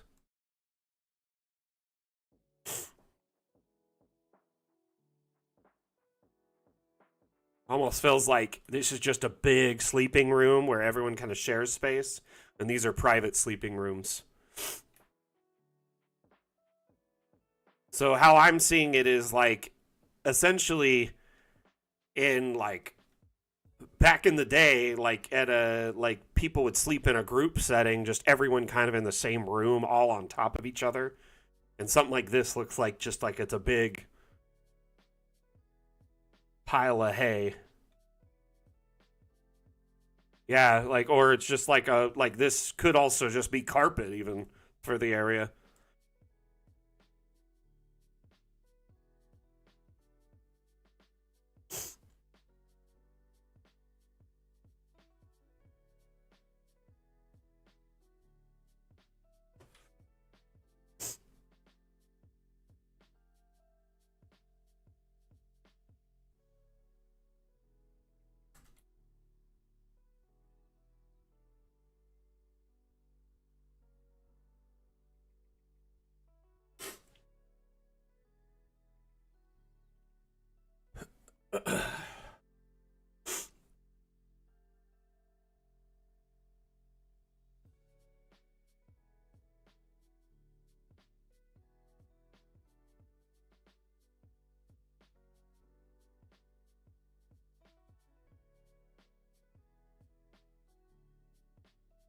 So, yeah, I mean, it just kind of looks like a really primitive hotel with a handful of private little sleeping booths, and then the rest is mostly communal sleep space.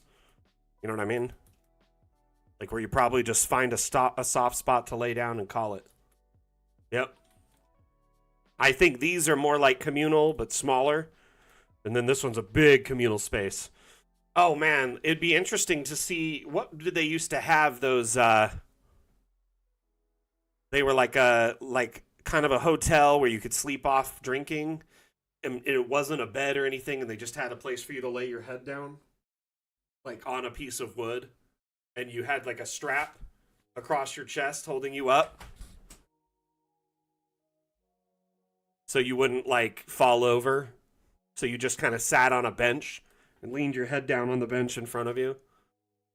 Can't remember what it was called, but it's like I think where a phrase came, like a very popular turn of phrase came from. Called.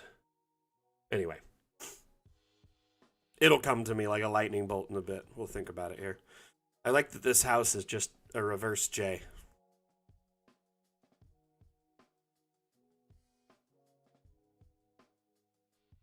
All right, let's find us another map. By the way, we only have 15 minutes left on the stream today, so if you have any questions, concerns, feedback, suggestions, you need any guidance or assistance with your map making, exports, etc., please let me know so we can address it during the stream and do our best to provide you assistance. There's nothing better than getting real-time, live AMA assistance. So you can ask questions and get your answers in real time like you're in a class.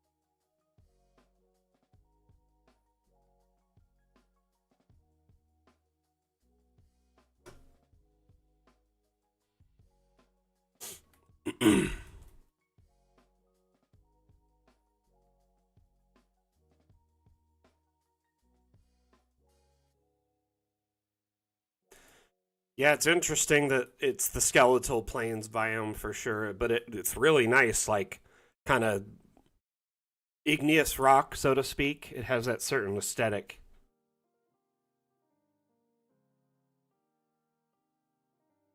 Geronimo's really, really good at building some interesting maps that not only have tons of detail but verticality. Like lots of different levels to this.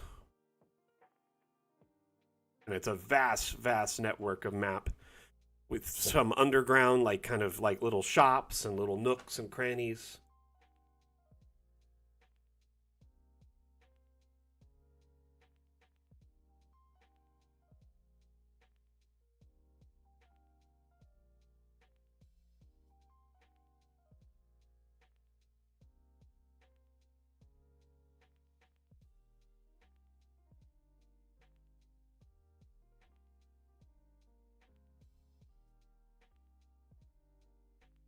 Okay.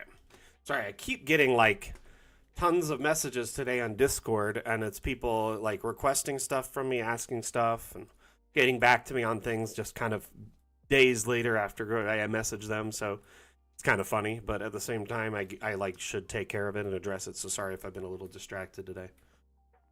But yeah, this map, I guess it's based off of a WoW map, World of Warcraft.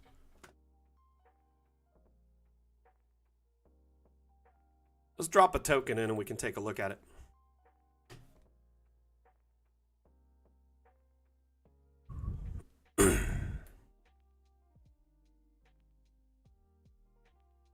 Leroy Jenkins. Based off of the iconic, early meme. It was just done to have fun, not before like everything on the internet was like a scripted viral moment where they're just trying to like milk the joy out of everything. And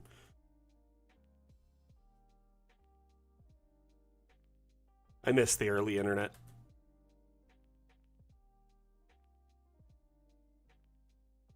Everything felt so like real and organic.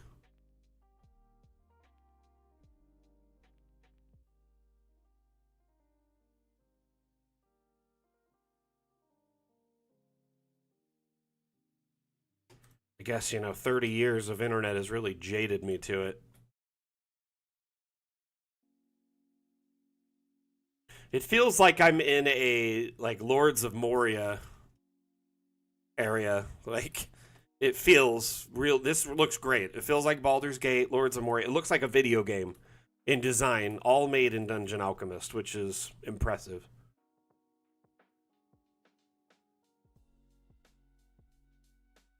Lots of detail, lots of lighting.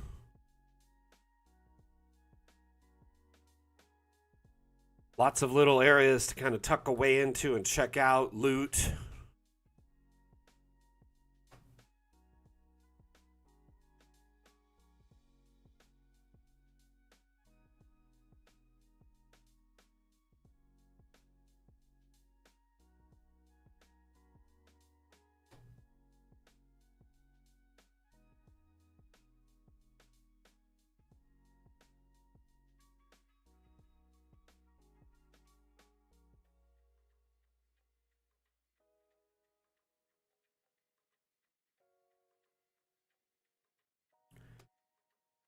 Very excited though to play in my next game. Like, it's like a week away, so we are super duper close at the moment, which just means I'm even more excited because of it. Like, the closer we get, it feels like Christmas, and I'm just like, it needs to happen. When is it happening?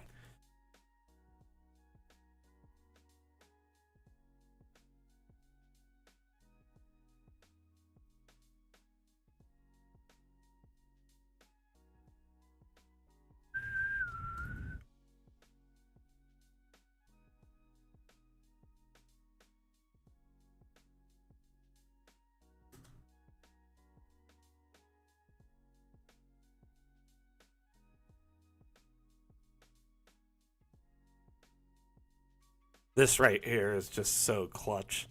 Like all the dragon eggs. Gosh, feels so dangerous in here.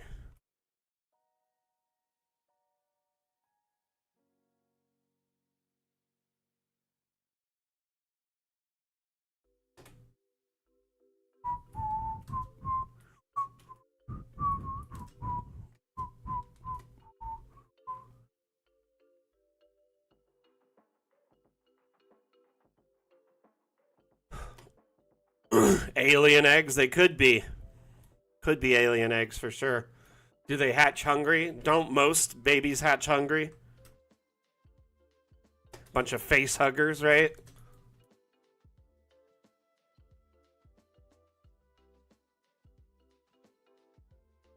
It's almost as if I say punny things intentionally.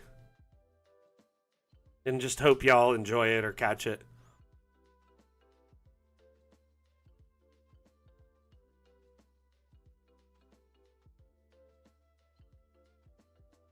Almost.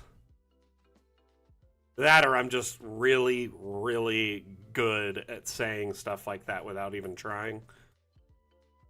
It's like a hallmark of being dumb. Like Rickyisms, if you've ever watched Trailer Park Boys.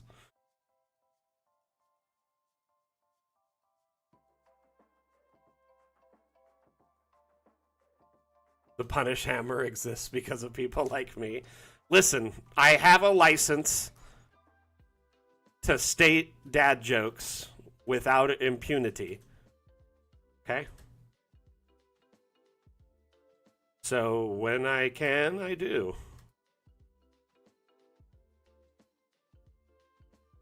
It's one major benefit of being a dad.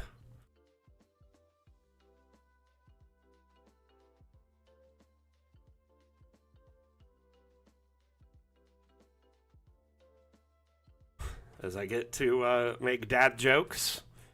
And if anyone calls me out on it, be like, you know what? I am a father after all.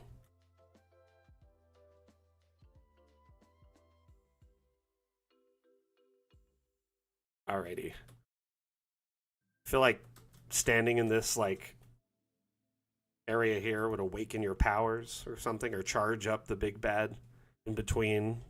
You know, like in, like, video games when they have, like, first form, second form, third, you know, like pretty much in Dragon Ball or whatever, any video game where they like have different stances and they fight back differently, more aggressively or more defensively. So this seems like a place where they'd stand and charge up for the battle. Or yeah, summoning spot.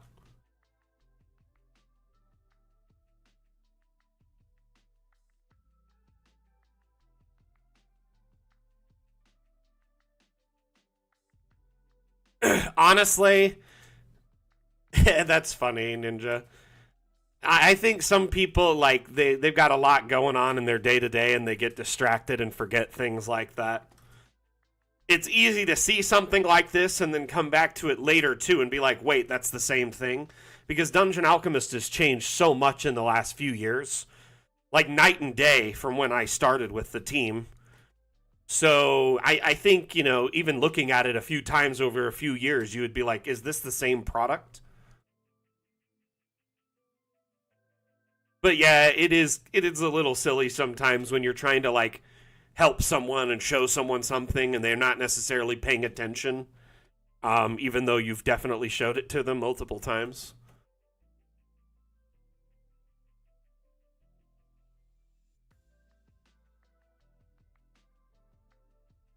But thank you for being persistent and trying to show them Dungeon Alchemist.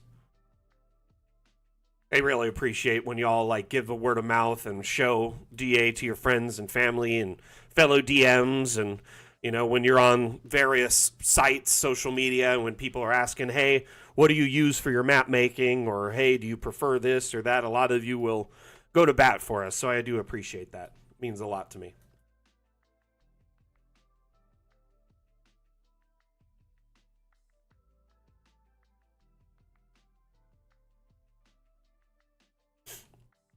I do think nowadays, though, like it's very easy to be like blasé to others' enthusiasm because like I think the whole world is geared towards like kind of monetization nowadays, and people are often just constantly being sold on something. So it's really easy to be like, I'm just looking at it from your friend's perspective here. Like, it is really easy to kind of just glaze over when people start talking to you about things, when you only have so much mental bandwidth or so much money or so much time, etc. You know what I mean?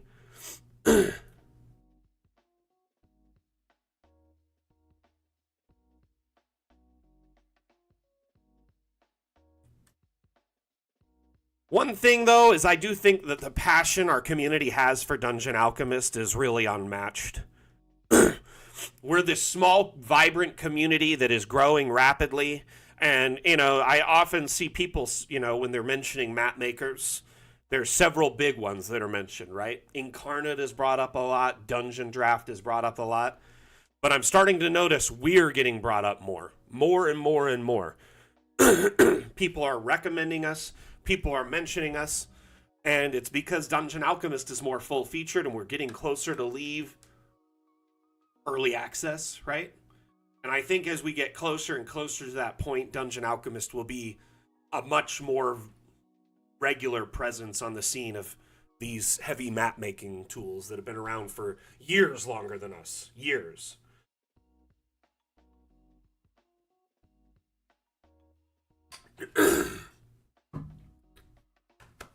I'm sure a lot of you often or even prior to Dungeon Alchemist used alternative map making tools, may have used Inkarnate, may have used Dungeon Draft or Wonder Draft or Arkenforge or any number of tools out there. Some creators use Dungeon Alchemist in tandem with those tools because, like, Inkarnate's much better at making world maps than DA, so they'll make a world map Inkarnate and then use DA for battle maps, regional, local maps, etc. I think Dungeon Draft is such an amazing tool, but at the end of the day, the one thing I think is, you're making your maps entirely by hand in Dungeon Draft, right? Do they have any kind of generation in it that I may not be aware of it? The last I used it, it seemed like everything was by hand. So do they offer any procedural generation for like environments or stuff like that?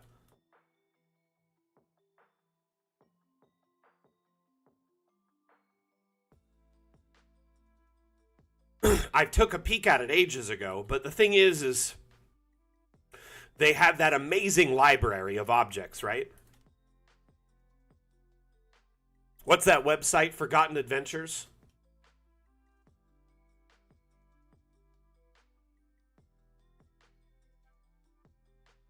Chim, so it's all by hand? You just kind of place all the stickers on top of each other in layers?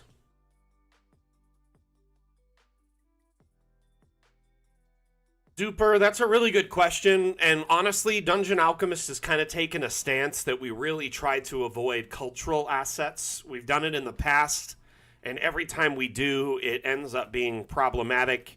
It's very hard to do effectively with the size of team we have and the resources we have without, offending someone or doing something that could come across, interpreted incorrectly. And we'd rather not do that. We'd rather, keep our community happy and not offend any cultures or anything like that. One thing we have, though, given our community to that end, to allow you to import your own assets, there's the Steam Workshop tab here. And if you scroll down, there is the Asset Importer, which allows you to import 3D models. You can import STL files, FBX, or GLTF/GLB files. So like three and a half different types of 3D formats. Our community has taken advantage of this and uploaded hundreds, if not more, of cultural assets set to that region. There are maps that are on the workshop that feature them, and you can download those maps usually and they'll have the assets. But if you go to the asset browser, you can start searching by type of asset.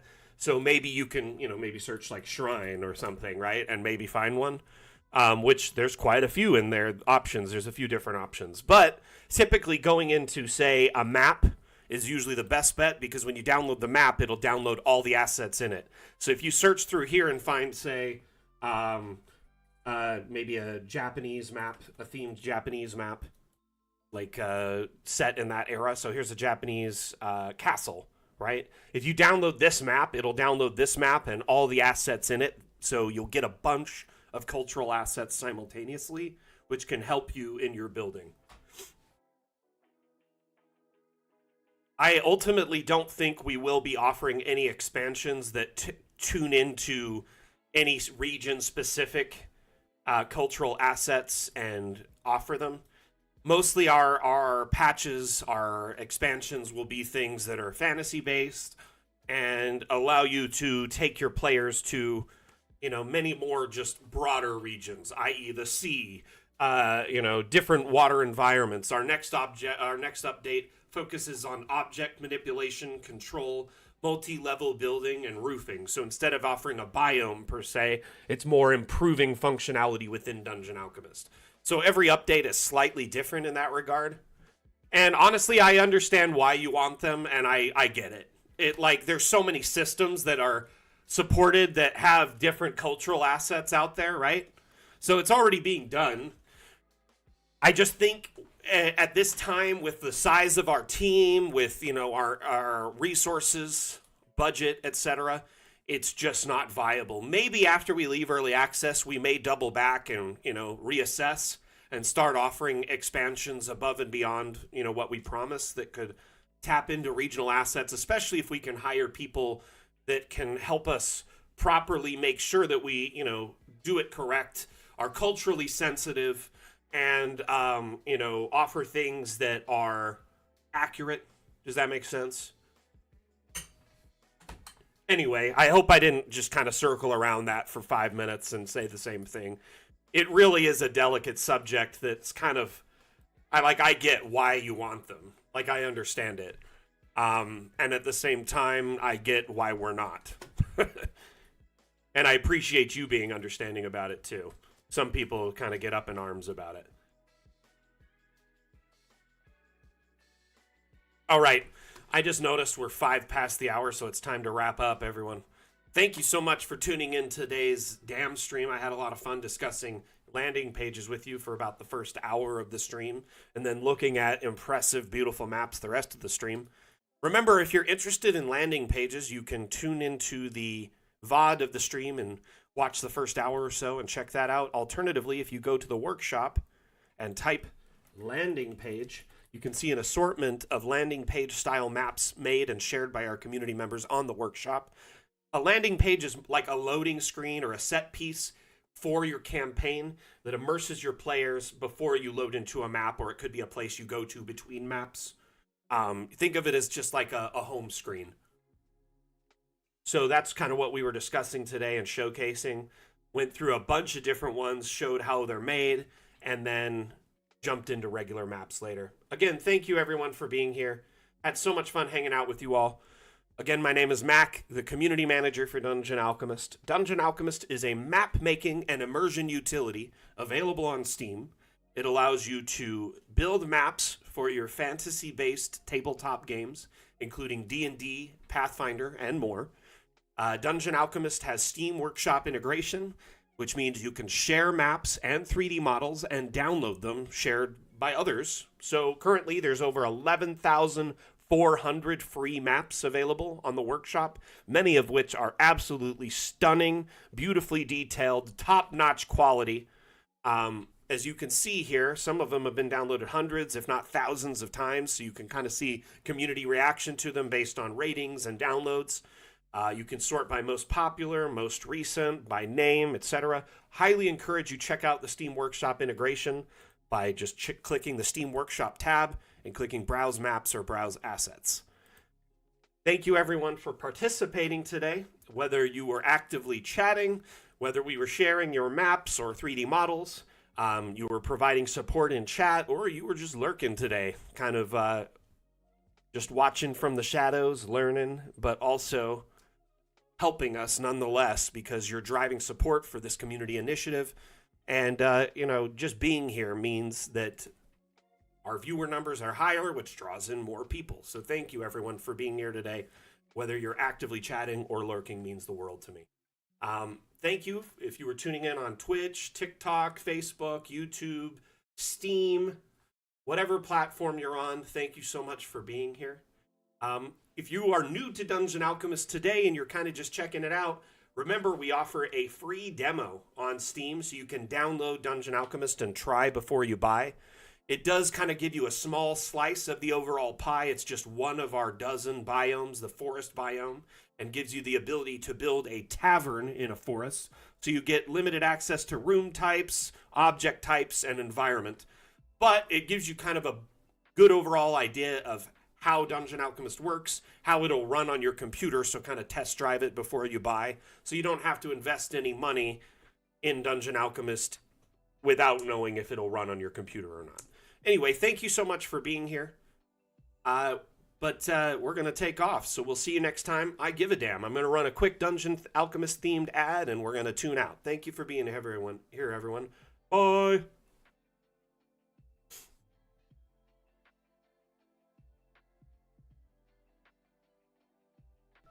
You stand before the long, dark road to the fabled realm of Goyak Ta, and before What do we see?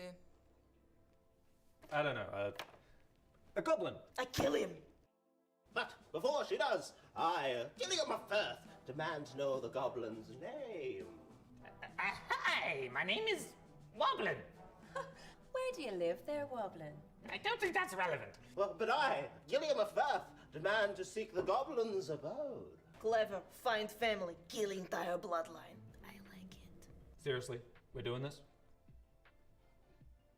Okay, well, won't be needing that anymore, will I? Ever get caught by your players with your pants down? Dungeon Alchemist lets you create wonderful maps for any encounter in seconds. Oh, Woblin, that's a very impressive cheese collection you've got there. Yeah, it is quite impressive, yes. But you know what's more impressive? This map I have to the fabled realm of Goyak Ta, please take it and leave. Close the door behind you. Mr. Woblin, I cannot help but notice that you have a secret tunnel underneath your cabinet. Care to explain? Download Dungeon Alchemist, the AI-powered map maker, on Steam today.